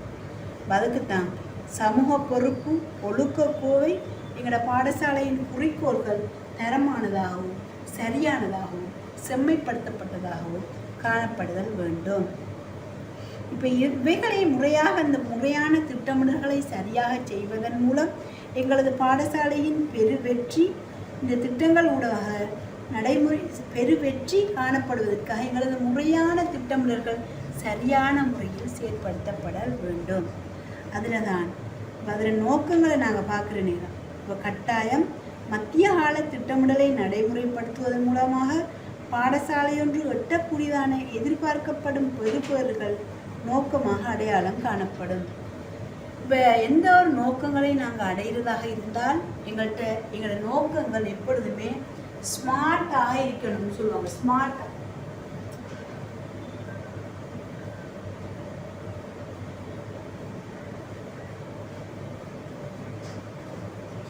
எங்களோட நோக்கங்கள் அனைத்தும் ஸ்மார்ட்டாக இருக்கிறது. இது பீட்டர் ட்ரக்கர் சொல்கிற கருத்து. எங்களோட முகாமைத்துவ கோட்பாடுகளில் பீட்டர் ட்ரக்கர் முக்கியமாக சொல்லியிருக்கார். உங்களுக்கு தெரியும், சரியானதை சரியாக செய்தல் முகாமைத்துவம். இதை சொன்னவர் பீட்டர் ட்ரக்கர். பீட்டர் ட்ரக்கர் சொல்கிற நேரம் சொல்கிறார், எங்களோட திட்டங்கள் அனைத்தும் ஸ்மார்ட்டாக இருக்கணும். எங்களோட எல்லா திட்டங்களுமே எங்களோட பாடசாலைகளில் போடுற திட்டமாக இருந்தாலும் சரி, வீடுகளில் நாங்கள் போடுற திட்டமாக இருந்தாலும் சரி, ஒரு கிளாஸ் டீச்சர் தன்னோட கிளாஸ் ரூமுக்கு போடுற திட்டமாக இருந்தாலும் சரி, ஏதாவது ஒரு நிறுவனங்கள் தனக்கு போடுகின்ற ஒரு திட்டமாக இருந்தாலும் அனைத்து திட்டங்களுமே ஸ்மார்ட்டாக அமையணும்னு சொல்கிறோம். எல்லா திட்டங்களும் ஸ்மார்ட். அவர் ஸ்மார்ட்டுக்கு கொடுக்குற விளக்கத்தை நீங்கள் பார்க்குற நேரம் எஸ்ஸுக்கு சொல்கிறார் ஸ்பெசிஃபிக்காக இருக்கணும். அதாவது ஒரு விசேடத்துவம் வாய்ந்ததாக, ஒரு ஸ்பெஷலாக. அதுக்கு தான் சொல்கிறார் ஸ்பெஷல். இப்போ இந்த ஸ்மார்ட்டாக அமையணும்னு சொல்லிட்டு ஸ்மார்ட்டுக்கு தனித்தனியான ஒரு விளக்கத்தை சொல்லிவார். எங்களை எடுத்துக்கொண்ட நோக்கம் ஸ்பெசிஃபிக்காக அமையணும்னு சொல்கிறார். அடுத்தது சொல்கிறார் மெஷரபிள். மெஷரபிள் என்ற நேரம் அளவிடக்கூடியதாக இருக்கணும். நாங்கள் எங்களுக்கு அளவிட முடியாததாக, எல்லை மீறியதாக, நீண்டதாக இருக்காமல் எங்களால் ஒரு அளவிடக்கூடியதாக, எங்களோட மாணவர்களோட கற்றல் பேறுகள் 3 தான் எங்களால் அடைய முடியுமா இருந்தால் இந்த குறிப்பிட்ட 40 நிமிட வேளையில் 3 கற்றல் பேறுகளை தான் முடியும். அதான் அளவிடக்கூடியது. எங்களால் அளவிடக்கூடியதாக எங்களை எடுத்துக்கொண்ட திட்டமிடலுக்கு தேவையான நோக்கங்கள் விசேடத்துவம் வாய்ந்ததாகவும் அளவிடக்கூடியதாகவும் அச்சீவபிள் அடையக்கூடியதாக. அடைய முடியாத நோக்கங்களை போட்டு திண்டாடுவதை விட அடையக்கூடிய நோக்கங்களை பெற்று அந்த பாடசாலைகள் அடையக்கூடிய நோக்கங்கள் மூலமாக அதை போட வேண்டும்ன்றது தான். அதுக்கு தான் சொல்கிறார் ஸ்மார்ட்டாக அமையணும். ஸ்மார்ட்னா நம்மளுக்கு தெரியும் எப்படின்னு சொல்லி அதுக்கு தனித்தனி வரைவிலக்கணங்களை சொல்லி வர. Specific, measurable, achievable. அடுத்தது சொல்கிறார் ரியலைஸ். எல்லையுமே எல்லாத்துலேயுமே தேவை மிக முக்கியமாக ரியலைஸ். உண்மைத்தன்மை மிகவும் முக்கியம். அப்போ அதில் தான் வெளிப்படைத்தன்மைன்னு சொல்கிறாங்க. உண்மைத்தன்மை, ரகசியமாகவோ மறைமுகமாகவோ எதையும் செய்வதை விட்டு உண்மைத்தன்மையோடு எங்களோட திட்டங்கள் செயற்பாடுகள் நடைமுறையாடணும். அடுத்தது டைம் ஃப்ரேம், நேர முகாமைத்துவம். எந்த ஒரு வளர்ச்சிக்குமே மிகவும் முக்கியம் நேர முகாமைத்துவம். அப்போ அதுதான் அவர் சொல்கிறார், எங்களை நோக்கங்கள், நாங்கள் எடுத்துக்கொள்கிற நோக்கங்கள் எப்பொழுதுமே ஸ்மார்ட்டாக அமையணும். Specific, measurable, achievable, time frame, realise time frame, உண்மைத்தன்மையாகவும் நேர முகாமைத்துவத்துடன் கூடியதாகவும் காணப்பட வேண்டும். இவ்வாறு செய்வதன் மூலமாக எங்களோட பாடசாலையின் திட்டமிடல்கள் ஒரு ஒழுங்கமைக்கப்பட்ட திட்டமிடலாக, அது நீண்ட கால திட்டமிடலாக இருக்கலாம், குறுகிய கால திட்டமிடலாக இருக்கலாம், அது முறைமைப்படுத்தப்பட்டதாக இருந்து நடைமுறைப்படுத்தப்படுவது மிகவும் அவசியம். அடுத்து இதை நாங்கள் பார்க்குற நேரம் இந்த நோக்கம் ஸ்மார்ட்டாக அமையணும்னு சொல்கிறோம். பாடசாலை மட்ட திட்டமிடல்கிற நோக்கம் ஸ்மார்ட்டாக அமைய வேண்டும். இதில் திட்டமிடலின் படிகளாக நாங்கள் பார்க்குற நேரம் என்னென்ன மாதிரி அந்த படிகள் அமைய வேண்டும்னு சொல்லி பார்த்தா, முதலாவது நாங்கள் திட்டமிடல் தயாரிக்கிற நேரம் எங்களோட பாடசாலையின் கள நிலையை ஆராயணும். எங்களோட பாடசாலையில் களநிலை தற்போதைய நிலை என்ன மாதிரி அமையுது அதை முதலாவது பார்க்கணும். அதுக்கு பிறகு எதிர்பார்ப்புகளை அடையாளம் காணணும். நாங்கள் இப்போ எங்கள்கிட்ட இருக்கிற 35 உதாரணமாக ஒரு வகுப்பறையாக இருந்தால் 35 மாணவர்களில் பார்க்க போகிற எத்தனை மாணவர்கள் நல்ல முறையில் வாசிக்கிறாங்க, நான் எத்தனை மாணவர்களை மேலும் நல்ல முறையில் வாசிக்க பழக்க இருக்கிறேன், எதிர்பார்ப்புகளை அடையாளம் காணும். அடுத்தது நடுத்தர திட்டமிடல்.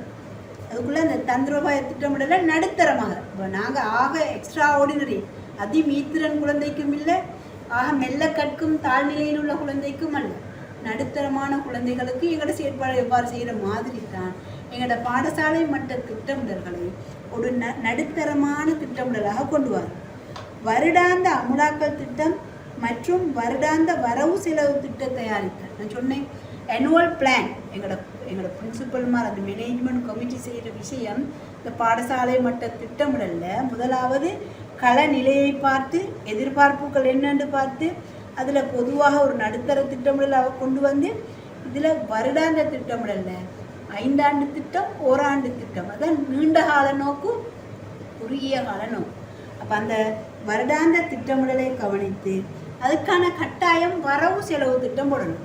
உதாரணமாக எங்களோட இணைப்பாட விதான செயற்பாடுகளில் நாங்கள் இந்த வருடம் ஒரு சிறந்த கலை விழா ஒன்று நடத்த இருக்கிறோம், அல்லது ஒரு சிறந்த நல்ல விளையாட்டு போட்டி ஒன்று செய்ய போகிறோம்னு சொன்னால் இதுக்கு எங்கேருந்து நாங்கள் நிதியை பெற்றுக்கொள்ள போகிறோம், அந்த நிதியை நாங்கள் எவ்வாறு செலவழிக்க போகிறோம் என்ற விஷயம் இதை முறையாக இந்த எங்களோட பாடசாலை மட்ட திட்டமிடல் கூடாக இவைகள் காட்சிப்படுத்தப்படணும். இதில் தான் உண்மைத்தன்மையெல்லாம் இருக்கணும். இந்த உண்மைத்தன்மையான செயற்பாடுகள்.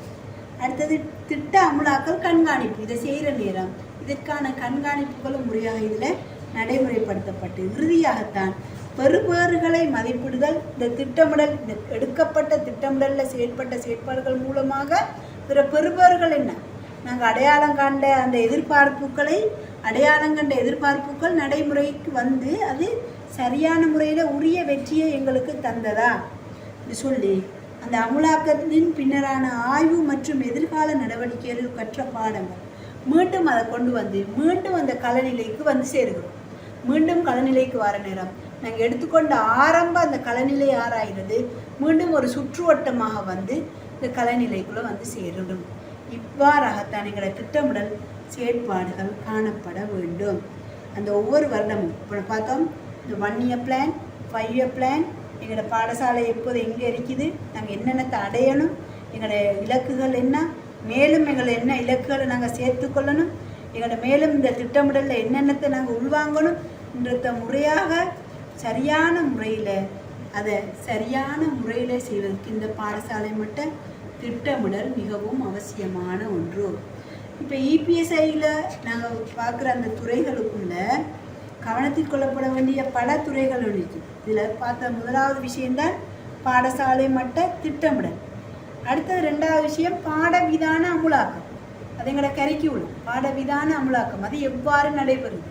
இப்போ பிரைமரி லெவல் எவ்வாறு பாடவிதானங்கள் செயற்பாடுகள், அதே மாதிரி செகண்டரி லெவல், அடுத்த உயர் லெவல் என்ன மாதிரியான அந்த பாடவிதான அமலாக்கங்கள் நடைபெறுது, அதற்கான ஆசிரியர்கள்ட்ட என்னென்ன மாதிரி அவங்களோட வேலை திட்டங்கள், செயற்பாட்டு திட்டங்கள், முறையான அதில் டீச்சிங் மெத்தனாலஜி, அவங்களோட கற்பித்தல் முறைகள், அதற்கான கற்றல் வளங்கள் எவ்வாறு மாணவர்கள்ட்ட சென்றடையுது, அதன் மூலமாக மாணவர்களோட அடைவுகள் எவ்வாறு காணப்படுது, இதுகளை பார்க்குறது தான் பாடவிதான அமலாக்கம். அடுத்ததாக நாங்கள் பார்க்க போகிறது பாடசாலை மட்ட தொழில்சார் ஆசிரியர் அபிவிருத்தி. இது எங்களோட இபிஎஸ்ஐ நிகழ்ச்சி திட்டத்தில் மிகவும் முக்கியமான ஒன்று. இது பாடசாலைகளில் சரியான முறையில் நடைமுறைப்படுத்தப்பட்டால் ஆசிரியர்களோட வான்மைத்துவம் அதிகரித்து மாணவர்களோட அடைவு அதன் மூலமாக அதிகரிக்கும் என்பதில் எந்த விதமான மாற்று கருத்துக்கும் இடமில்லை. இதுக்குத்தான் இதையும் இதுக்குள்ளே உள்வாங்கி இருக்கிறாங்க. இப்போ நாங்கள் இதில் அடுத்ததாக பார்க்குறது ஒரு அடுத்த தலைப்புன்னு சொன்னால் உங்களோட எக்ஸாம் பேப்பரில் கட்டாயமாக நீங்கள் எப்படி இந்த நோட்ஸ்களை படிச்சுட்டு போகிற நேரம் எங்களுக்கு உண்மையிலே மேனேஜ்மெண்ட் பாடத்தை பொறுத்தளவில் பரீட்சை மையமாக மட்டும் நீங்கள் நோக்க தேவையில்லை. பரீட்சை மட்டும் மையமாக நோக்கிறதாக இருந்தால் இது பாஸான பாடம், இலகுவான ஒரு பாடம், பாஸ் பண்ணக்கூடிய ஒரு பாடம். நாங்கள் இந்த பாடத்தை கற்ற முக்கிய நோக்கம் லீடர்ஷிப் அண்ட் மேனேஜ்மெண்ட் எங்களோட தலைமைத்துவத்தை வளர்ப்பதும் முகாமைத்துவம் தொடர்பான முழுமையான எண்ணக்கருக்களை நாங்கள் விளங்கிக் கொள்வது. இதுதான் இதில் மிகவும் முக்கியமான ஒரு விஷயம். அப்போ கட்டாயம் நீங்கள் இது தொடர்பான முழுமையான விளக்கத்தை பெற்றுக்கொள்ளணும். மேலதிகமான விளக்கங்களை பலவேறு வகையான புத்தகங்களில் வாசித்து மேலதிகமான விளக்கங்களை பெற்றுக்கொள்ள முடியும். அடுத்து நாங்கள் பார்க்க போகிறது SBPTD, school base professional teacher development. இது நான் சொன்ன ஏற்கனவே பிஎஸ்ஐ கூடாக SBPTDன்ற SBTD school base teacher development இந்த 4 சொல்லுக்குள்ளே தான் இருந்துச்சு. ஆசிரியர் மட்ட வான்மை விருத்தி. இந்த 2018ஆம் ஆண்டுக்கு பிறகு தான் இதில் ஒரு ப்ரொஃபஷனல் ஒன்றை சேர்த்துருக்காங்க, தொழில்சார் ஆசிரியர் மட்ட தொழில்சார் வான்மை விருத்தி. இப்போ இந்த EPS அறிமுகப்படுத்தப்பட்ட போது இதில் P அறிமுகப்படுத்தப்பட்டது. அப்போ அதில் இப்போ 2018க்கு பிறகு வந்த புத்தகங்களில் பார்த்தீங்கன்னா தான் SBPTD school base professional teacher development. இந்த ஸ்கில்ஸுக்கெல்லாம் உருவாக்குறது தான் ஒவ்வொரு கிளைகள்லையும் டீச்சர் சென்டர் இயங்குது. ஆசிரியர்கள வான்மை விருத்திகளை வான்மைத்துவம் விருத்தி செய்யப்பட்டு அவர்கள பதவிகள் வழங்கப்பட வேண்டும் என்பதுதான் இந்த டீச்சர் சென்டர்கள் இயங்கி அதற்கான அனைத்து சேவலாமல்களின் அனைத்து செயற்பாடுகளும் உங்களுக்கு நடைமுறைப்படுத்தப்பட்டு வருகின்றது. இப்போ இந்த நிகழ்ச்சி திட்டம் உருவாக்கப்பட்ட நோக்கத்தை நாங்கள் பார்க்குற நேரம் இப்போ இது என்னன்னு சொல்லி சொன்னால், இப்போ யார் டீச்சர் அவர் ஒரு டிகிரி ஹோல்டராக இருந்தாலும் PGD முடித்த ஒரு ஹோல்டராக வந்தாலும் அவரும் கட்டாயமாக அவர் தன்னை தொழில் வான்மையை விருத்தி செய்வதற்காக பல செயற்பாடுகளை செய்ய வேண்டிய ஒரு நிலை ஏற்படும். அதில் சொல்கிறாங்க, பாடசாலை கற்றல் கற்பித்தல் செயற்பாடுகளில் தேசிய கல்வி நோக்கு பொது தேர்ச்சிகள் மற்றும் பாட தேர்ச்சிகளை சகல மாணவர்களும் அடைந்து கொள்ளும் பொருட்டு ஆசிரியருடைய வான்மை விருத்தி தேவைகளுக்கு ஏற்ப பாடசாலை மட்டத்திலான திட்டங்கள் அமலாக்கப்படல் வேண்டும். இதற்காக பின்வரும் நடைமுறைகளை பின்பற்றுதல் வேண்டும். இப்போ இந்த SBPTD கட்டாயம் இந்த அதிபர்மார் போடுற இந்த ஆனுவல் பிளான் உங்களுக்கு தெரியும், 5 இயர் பிளான் 1 இயர் பிளான் இருக்கின்றன. இந்த பிளானுக்குள்ள இதற்கான ஒரு நிகழ்ச்சி திட்டமும் தயாரிக்கப்பட்டு அதற்குரிய வரவு செலவு திட்டத்துடன் அந்த சரியான வரவு செலவு திட்டத்துடன் இதுவும் அதுக்குள்ளே சேர்க்கப்பட்டுச்சு. கட்டாயம் இதுவும் அந்த இணைப்பு செய்யப்பட்டுச்சுன்னா இந்த SBPTD நிகழ்ச்சி திட்டம் எங்களோட பாடசாலையில் என்னென்ன நாங்கள் செய்கிறோம், இதுக்கு என்னென்ன மாதிரியான வரவுகள் வருது, இது என்ன மாதிரி செலவு செய்கிறோம், இந்த நிகழ்ச்சி திட்டம் கட்டாயம் உள்வாங்கப்பட்டிருக்கணும் இந்த ஆனுவல் பிளான். அப்போ எல்லா பாடசாலைகள்லையும் கட்டாயம் இவ்வாறான ஒரு நிகழ்ச்சி திட்டத்துக்கான ஒரு குழு ஒன்று உருவாக்கப்படும். முதலாவது இந்த நிகழ்ச்சி திட்டத்துக்கான ஒரு குழு. இது எப்படி இந்த டீச்சர்ஸ் மாதிரி இதில் நாங்கள் இந்த வான்மை விருத்திக்கான இந்த டீச்சர்ஸ் மாதிரி நாங்கள் எவ்வாறு இனங்காணுவோமா என்று சொன்னால், அந்த உரிய பாடசாலையின் அதிபரோ அல்லது சீனியர் டீச்சரோ செக்ஷனல் ஹெட்டோ அந்த டீச்சர்ஸ் கற்பிக்கிற நேரம் அவங்கள மேற்பார்வை செய்வதன் மூலம் அந்த உரிய அந்த இந்த தேவைக்கான இந்த நிகழ்ச்சி திட்டத்துக்கு தேவையான ஆசிரியர்களை இனம் கண்டுகொள்ள முடியும்.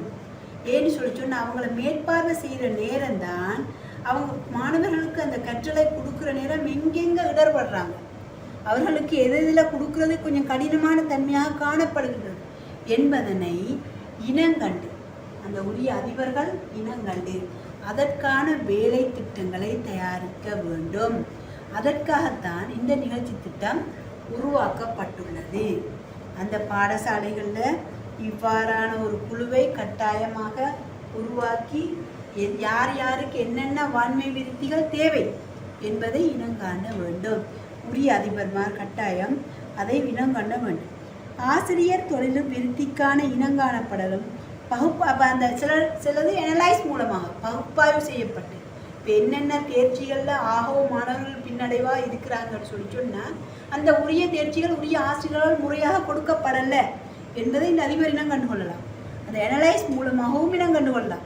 அப்போ அந்த மாணவர்கள் எல்லா மாணவர்களும் ஒரே செக்ஷனில் தவறு விடுறாங்கன்னு சொல்லி சொன்னால் அந்த உரிய ஆசிரியர் அதை கொடுக்குற விதத்தில் ஏதோ ஒரு மாற்றம் ஒன்று காணப்படணுன்றது அந்த உரிய அதிபருக்கு விளங்கணும். அந்த பகுப்பாய்வின் மூலமாக அதை இனம் கண்டு அதாவது அந்த உலக கண்காணிப்பு செயற்பாடுகள் மற்றும் முறைமைகள் ஊடாக ஆசிரியர் அபிவிருத்தி தேவைகள் அடையாளப்படுத்தப்படும். யாருக்கு என்ன தேவை அந்த டீச்சர்ஸ் மாதிரி கண்காணிக்கிற நேரமும் மேலும் அவங்கள்ட்ட அந்த எடுக்கப்பட்ட அனலைஸ் மூலமாகவும் தெரிவு செய்யப்பட்டு இதற்கான திட்டம் தயாரிக்கப்பட வேண்டும்.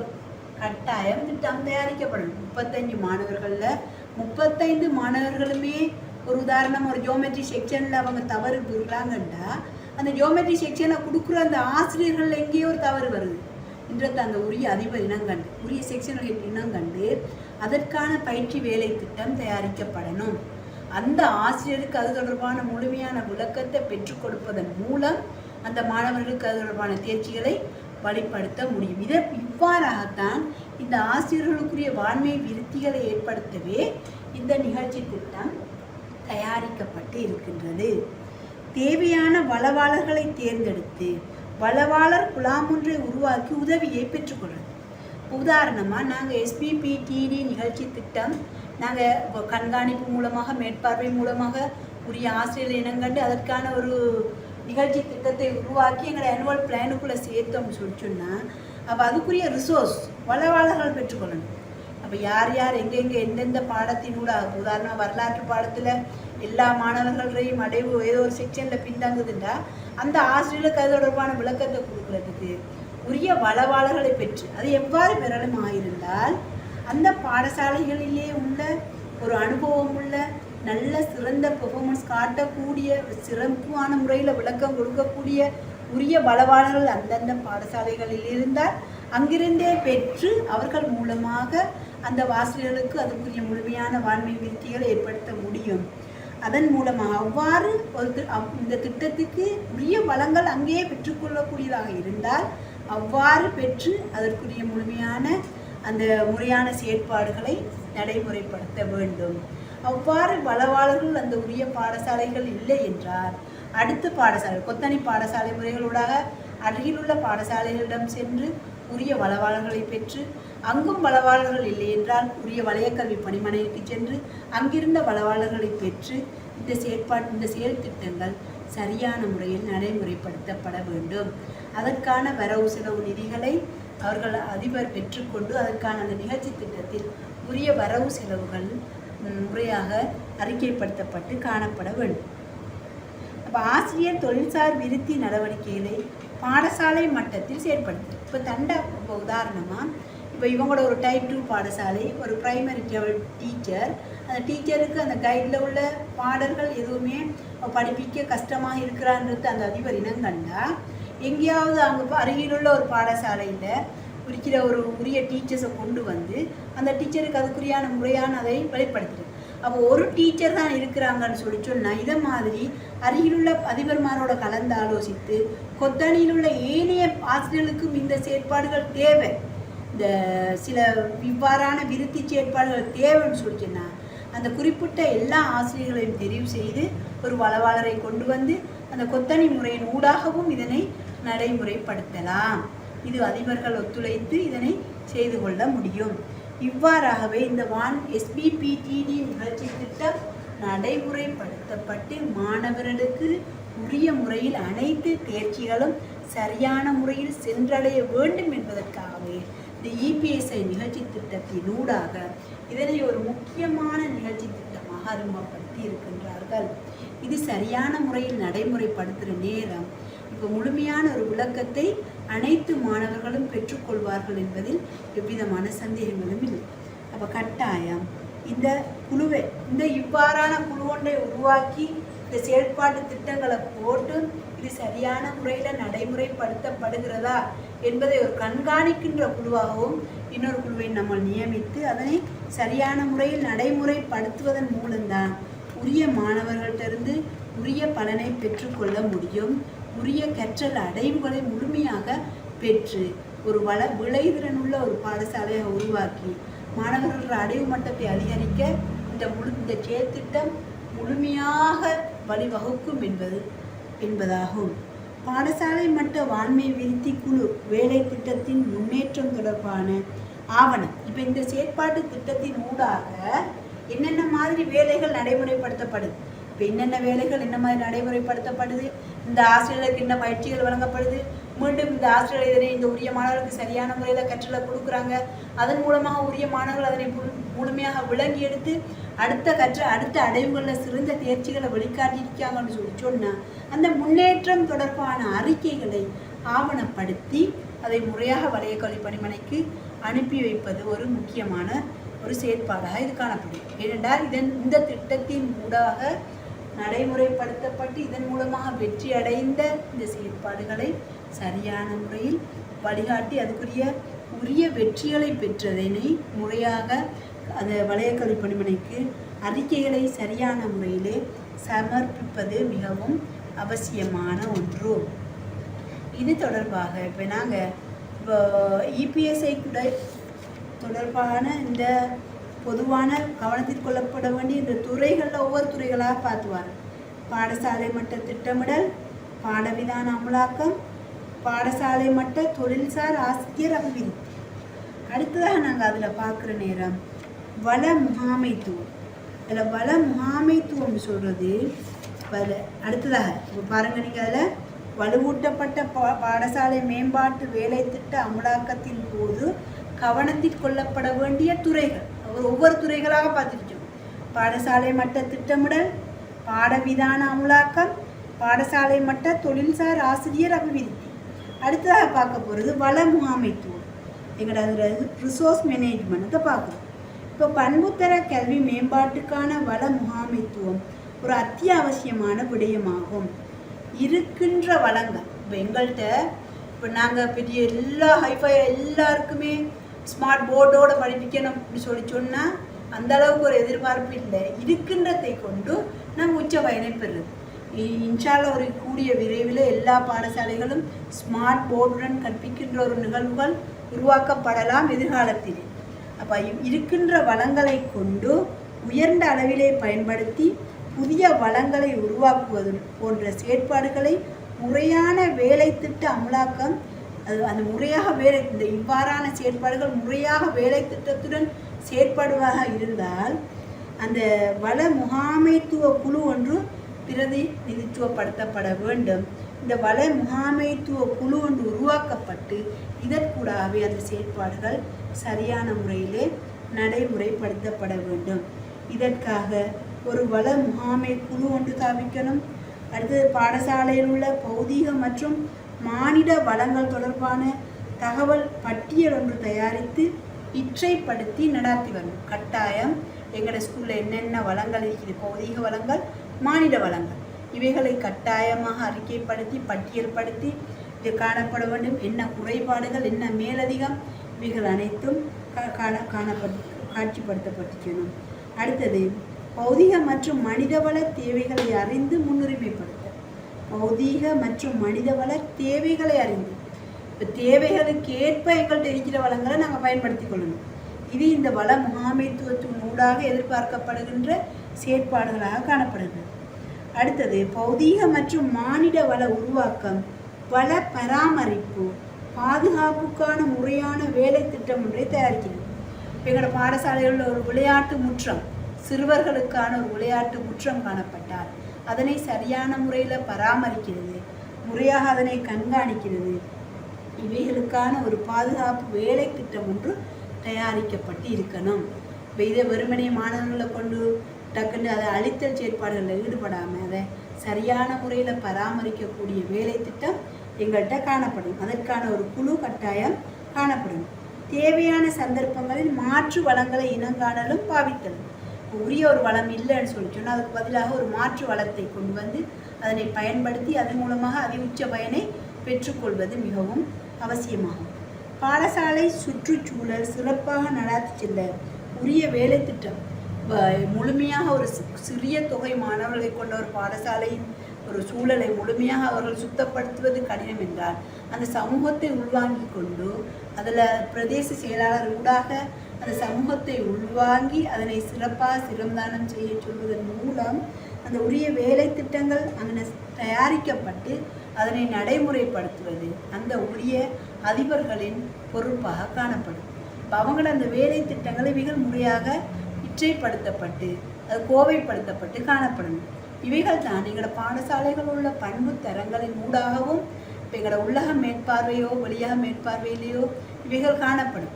எங்களோட பாடசாலையின் இந்த பண்பு தரங்களுக்கு ஊடாக சமூகத்தை உள்வாங்குவது தொடர்பான விடயங்களும் இதற்குள் அடங்கும்.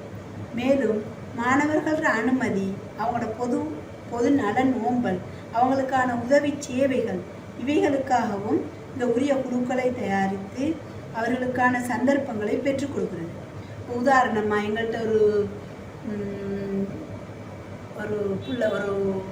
அங்கவீனமான ஒரு குழந்தை காணப்பட்டால் அந்த குழந்தைக்கான ஸ்பெஷல் எஜுகேஷனுக்குரிய குழந்தை, அப்போ அதுக்கான கற்றலை எவ்வாறு வழங்குவதற்கு அதுக்குரிய மாதிரியான உரிய செயற்பாட்டு திட்டங்களை தயாரித்து அதனை சரியான முறையிலே நடைமுறைப்படுத்துவதற்கான அனைத்து தேவைகளையும் உள்வாங்கப்பட்டு அதுக்குரிய வேலை திட்டம் தயாரிக்கப்பட்டு அதற்கான முறையிலே அது நடைமுறைப்படுத்தப்படும். மேலும் மாணவர்களுக்கான சுகாதார குழுக்கள் இப்போ COVID-19 தொடர்பான ஒரு போதிய விளக்கம், அது தொடர்பான குழு, அதே மாதிரி அனர்த்த பாதுகாப்பு குழு, மாணவர்கள ஆலோசனை குழு, இவ்வாறான குழுக்கள் தெரிவு செய்யப்பட்டு பொறுப்புகள் கையளிக்கப்பட்டு நடைமுறைப்படுத்தப்படணும். இது எங்களோட மாநில வளங்களுக்குள்ளாக காணப்படும். மேலும் மாணவர்களுக்கு தேவையான போசாக்கு, குடிநீர் வசதிகள், வழிகாட்டல்கள் மற்றும் ஆலோசனை தொடர்பான வசதிகளை பெற்றுக் கொடுக்க வேண்டும். சுகாதார வசதிகள் தற்கால சூழ்நிலையில் மிகவும் முக்கியமாக இந்த சுகாதார வசதிகளை பெற்றுக் கொடுக்க வேண்டும். அடுத்தது சுற்றுச்சூழலை கரிசனையோடு பாதுகாப்பாக வைத்துக் கொள்வதற்கான அந்த வேலை திட்டங்கள் காணப்பட வேண்டும். இவ்வாறாக பாடசாலைகளின் தேவைகள் எங்களோட வள முகாமைத்துவத்தினூடாக காணப்பட்டு வர வேண்டும். இப்போ இந்த EPSI நிகழ்ச்சி திட்டத்தில் முக்கியமான நோக்கம் பார்த்திருக்கோம். நாங்கள் ஒரு தர உறுதிப்பாடு, மாணவர்கள ஒரு தரமான கல்விக்கு பொறுப்பு கூறக்கூடிய ஒரு சமூகத்தை உருவாக்குறது. இவ்வாறான இதற்கான திட்டங்களை முறையாக நடைமுறைப்படுத்தி இதற்கான திட்டங்களை சரியான முறையில் செயற்படுத்தப்பட்டு வரணும். இதில் அடுத்ததாக நாங்கள் பார்க்குற விஷயம் சமூக தொடர்பாடு என்று சொல்கிறது. இதில் வலுவூட்டப்பட்ட பாடசாலை மேம்பாட்டு வேலை திட்டத்தின் அமலாக்கத்தின் போது கவனத்தில் கொள்ளப்பட வேண்டிய துறைகள் அடுத்ததாக சமூக தொடர்பாடு. இப்போ எங்களுக்கு பாடசாலையும் சமூகமும் என்பது ஒரு தனி தலைப்பாகவும் காணப்படுது. பாடசாலையும் சமூகத்தோடு எப்படி பாடசாலை உள்வாங்கணும், அதுக்குள்ள உள்ள செயற்பாடுகள் எவ்வாறு காணப்படணும். அதில் சமூக தொடர்பாடுன்னு பார்க்குற நேரம் பாடசாலை சமூக தொடர்பாடல் என்பது பாடசாலையில் இருந்து சமூகத்திற்கும் சமூகத்தில் இருந்து பாடசாலைக்கும் புரிந்துணர்வுடன் இரு சாராருடைய நன்மைக்காகவும் உதவுகின்ற வேலை திட்டம். அப்போ நல்லா கவனிச்சுக்கணுங்க. பாருங்கள், பாடசாலை சமூக தொடர்பாடல் என்பது பாடசாலையிலிருந்து சமூகத்துக்கும் சமூகத்திலிருந்து பாடசாலைக்கும் புரிந்துணர்வுடன் இரு சாராருடைய நன்மைக்காக, இவங்களோட நன்மைக்கு அவங்க, அவங்களோட நன்மைக்கு இவங்க, இவ்வாறாக உதவுகின்ற ஒரு வேலை திட்டமாக இது காணப்பட வேண்டும். இதற்கு பொருத்தமான வேலை திட்டம் ஒன்று உருவாக்க வேண்டும். இந்த EPSI நிகழ்ச்சி திட்டத்தினூடாக இதுவும் ஒரு முக்கியமான துறையாக காணப்படுகின்றது. இவ்வேலை திட்டத்தினூடாக பாடசாலையில் அளவு ரீதியானதும் பண்பு ரீதியானதுமான அபிவிருத்திக்காக பாடசாலை சமூகத்தின் நேரடி பங்களிப்பை பெற்றுக்கொள்ளும் சமூக தேவைகளுக்கு பாடசாலை மிகவும் கரிசனை கொள்வது இங்கு மிக முக்கியமாகும். இதற்காக பின்வரும் நடவடிக்கைகளை மேற்கொள்ள வேண்டும். பாடசாலைகள் சமூகம் பற்றிய தகவல் தொகுதியொன்றை தயாரித்து இற்றைப்படுத்தி வைத்திருக்கும். இப்போ கட்டாயமாகவே எங்களோட எமிஸ் ரிப்போர்ட்டில் பார்த்தா தெரியும். நாங்கள் அனுப்பின எமிஸ் ஒவ்வொரு மாணவர்கள பெற்றோர் விவரம், பெற்றோர் உயிரோடு இருக்கிறார்களா, பிள்ளையோட கூட இருக்கிறார்களா, பெற்றோரோட தொலைத்தொடர்பு இலக்கம், பெற்றோர்களோட அடையாள அட்டை இலக்கம், இவ்வாறு முழுமையாக அனைத்துமே அங்கே இற்றைப்படுத்தி வைக்கப்பட்டுள்ளது. இப்போ ஏன்னா இந்த சுரக்ஷா வேலை திட்டங்கள் அறிமுகப்படுத்தப்பட்டதால் இவைகள் அனைத்துமே அங்கே எல்லாமே இந்த எல்லாமே இற்றைப்படுத்தப்பட்டு வைக்கப்பட்டுள்ளது. இதன் மூலம் இது தயாரிப்பு இற்றைப்படுத்தி வைத்திருக்கிறது. இது எல்லாருமே புதிதாக ஒரு பிள்ளை வந்து சேருதா இருந்தால் அந்த பிள்ளையுமே அதில் சேர்த்து அந்த கோவைகள் அனைத்தும் இற்றைப்படுத்தப்பட வேண்டும். அடுத்தது பாடசாலை நடவடிக்கைகளுக்காக சமூகத்தின் உதவியை பெற்றுக்கொள்ளும். நம்ம சொன்ன உதாரணமாக எங்களோட பாடசாலையை ஒரு சுத்தப்படுத்துவதாக இருந்தால் எங்கள் பிரதேச செயலாளருக்கு அறிவிப்பதன் மூலம் அந்த சமூகம் வந்து அந்த முழுமையாக அந்த பாடசாலையை ஒழுங்குபடுத்தி அதனை சுத்தப்படுத்தி செல்லக்கூடிய நிலையை உருவாக்குதல். அடுத்தது பாடசாலை சமூக தேவைகளை பூர்த்தி செய்வதற்காக பாடசாலையை சம்பந்தப்படுத்தி கொள்ளும். பாடசாலைக்கும் சமூகத்துக்கும் இடையில் இருக்கின்ற சிறந்த தொடர்பாடலினை நடைமுறைப்படுத்தல். பெற்றோர் வட்டம் முறைமையினை அமுலாக்கல் மற்றும் பாடசாலை மதிப்பீடுகளுக்கு பெற்றோருக்கு சந்தர்ப்பத்தை பெற்றுக் கொடுத்தல். இப்போ மாதத்துக்கு ஒரு தடவையோ அல்லது 2 மாதத்துக்கு ஒரு தடவையோ பெற்றோர் வட்டம் ஒன்றை கூட்டி அந்த பெற்றோர்களோட அவர்களுடைய கருத்துக்களை பெற்று அதன் மூலம் சிறந்த சமூக தொடர்பாடலை உருவாக்கி கொள்ள முடியும். பிரதேச வாரியாக நடைமுறையில் உள்ள விசேட சமூக கலாசார தொழில்சார் பாரம்பரிய நடைமுறைகளை பாதுகாத்து அவற்றை எதிர்கால சந்ததியினருக்கு மாற்றிக் கொடுக்கும் வேலை திட்டங்களை அமலாக்கல் செய்தது. இவ்வாறு சமூக ஒன்றிணைப்பு, இணக்கப்பாடு, சகவாழ்வு என்பவற்றுக்காக பாடசாலை மட்டத்திலான வேலை திட்டங்களை அமுலாக்குதல், காலத்துக்கு காலம் இடம்பெறுகின்ற சமூகம் சார் பிரச்சனைகளை தீர்ப்பதற்காக சமூகத்துடன் இணைந்து சமூகத்திலுள்ள பிரச்சனைகள், இப்போ எங்களுக்கு தெரியும் இளைஞர்கள வன்முறைகள், போதைப்பொருள் பாவினை, இவைகளை கூட இந்த பாடசாலை வேலை திட்டங்களூடாக அதனை குறைப்பதற்கு வழிகளை மேற்கொள்ள வேண்டி வரும். பிரச்சனைகளை தீர்ப்பதற்காக சமூகத்துடன் இணைந்து சில நடவடிக்கைகளை மேற்கொள்ளக்கூடியவர்களாக காணப்பட வேண்டும். இதுவும் எங்களோட EPSI நிகழ்ச்சி திட்டத்தினூடாக பெற்றுக்கொள்ளப்பட வேண்டிய துறைகளில் இதுவும் ஒரு துறையாக காணப்படுது. அப்போ நாங்கள் இப்போ பாடசாலை மற்றும் மாமைத்துவ எண்ணக்கருவின் ஊடாக இந்த நிகழ்ச்சி திட்டங்கள் அனைத்தையும் முழுமையாக பார்த்துட்டோம். ஒரு முழுமையான ஒரு யூனிட் ஒன்றும் முழுமையாக பார்த்து உங்களுக்கு முடிக்கப்பட்டிருக்குது. இது தொடர்பாக உங்களுக்கு பல வினாக்கள் வரலாம். நான் உங்களுக்கு உங்களோட வினா பேப்பரில் 20 MCQ 7 ஸ்ட்ரக்சர் கேள்விகள் வரும். 20 MCQவும் சிலது நீங்கள் விடை எழுத வேண்டி வரும், சிலது 4 விடைகளுக்கு அண்டர்லைன் பண்ண வேண்டி ஏற்படும். அப்போ அவ்வாறாக 20 MCQக்கும் 40 புள்ளிகள், 7 ஸ்ட்ரக்சரில் 4 செய்ய வேண்டி வரும். அதுக்கு 60 புள்ளிகளாக உங்களுக்கு 100 புள்ளிகள் காணப்படும். அப்போ இது தொடர்பான வினாக்கள் இன்றைய தலைப்பினூடாக படிக்கப்பட்ட இந்த விடயங்கள் கட்டாயமாக இந்த ஸ்ட்ரக்சருக்கும் MCQ வினாக்களாக அமையும். அப்போ நீங்கள் இது தொடர்பான உங்களுக்கு மேலதிக விளக்கங்கள் ஏதாவது தேவையில்லை, நாங்கள் எதிர்வரும் காலங்களில் உங்களோட பாடத்துக்கு வர நேரம் நீங்கள் இது தொடர்பான விளக்கங்களை எங்கள்கிட்ட கேட்டு பெற்றுக்கொள்ளலாம். மேலும் பல புத்தகங்களை நீங்கள் வாசிப்பதன் மூலம் இது தொடர்பான முழுமையான அறிவுகளை பெற்றுக்கொள்ள முடியும். அதே நேரம் ஆசிரியராக இருந்தால் பாடசாலை எங்களோட ஆஃபீஸுக்குள்ளே என்ன நடக்குதுன்றத கொஞ்சம் போய் பார்த்து என்னென்ன எங்களோட ஸ்கூலில் என்ன ஆனுவல் பிளான் போட்டிருக்காங்க, SPPTD சிஸ்டம் என்ன செஞ்சிருக்காங்கன்றத நாங்கள் போய் பார்க்குற நேரம் எங்கெங்கட ஸ்கூலில் என்னென்ன நடைபெறுகிறது என்பதை அவதானிப்பதன் மூலம் இது தொடர்பான முழுமையான விளக்கங்களை உங்களுக்கு பெற்றுக்கொள்ளக்கூடியதாக இருக்கும். அப்போ இது தொடர்பான முழுமையான விளக்கங்களை நீங்கள் மேலும் பெற்றுக்கொள்வீங்கன்னு சொல்லி எதிர்பார்த்து இன்றைய யூனிட்டை முடித்துக் கொள்கிறேன். அஸ்ஸலாம். தேங்க்யூ.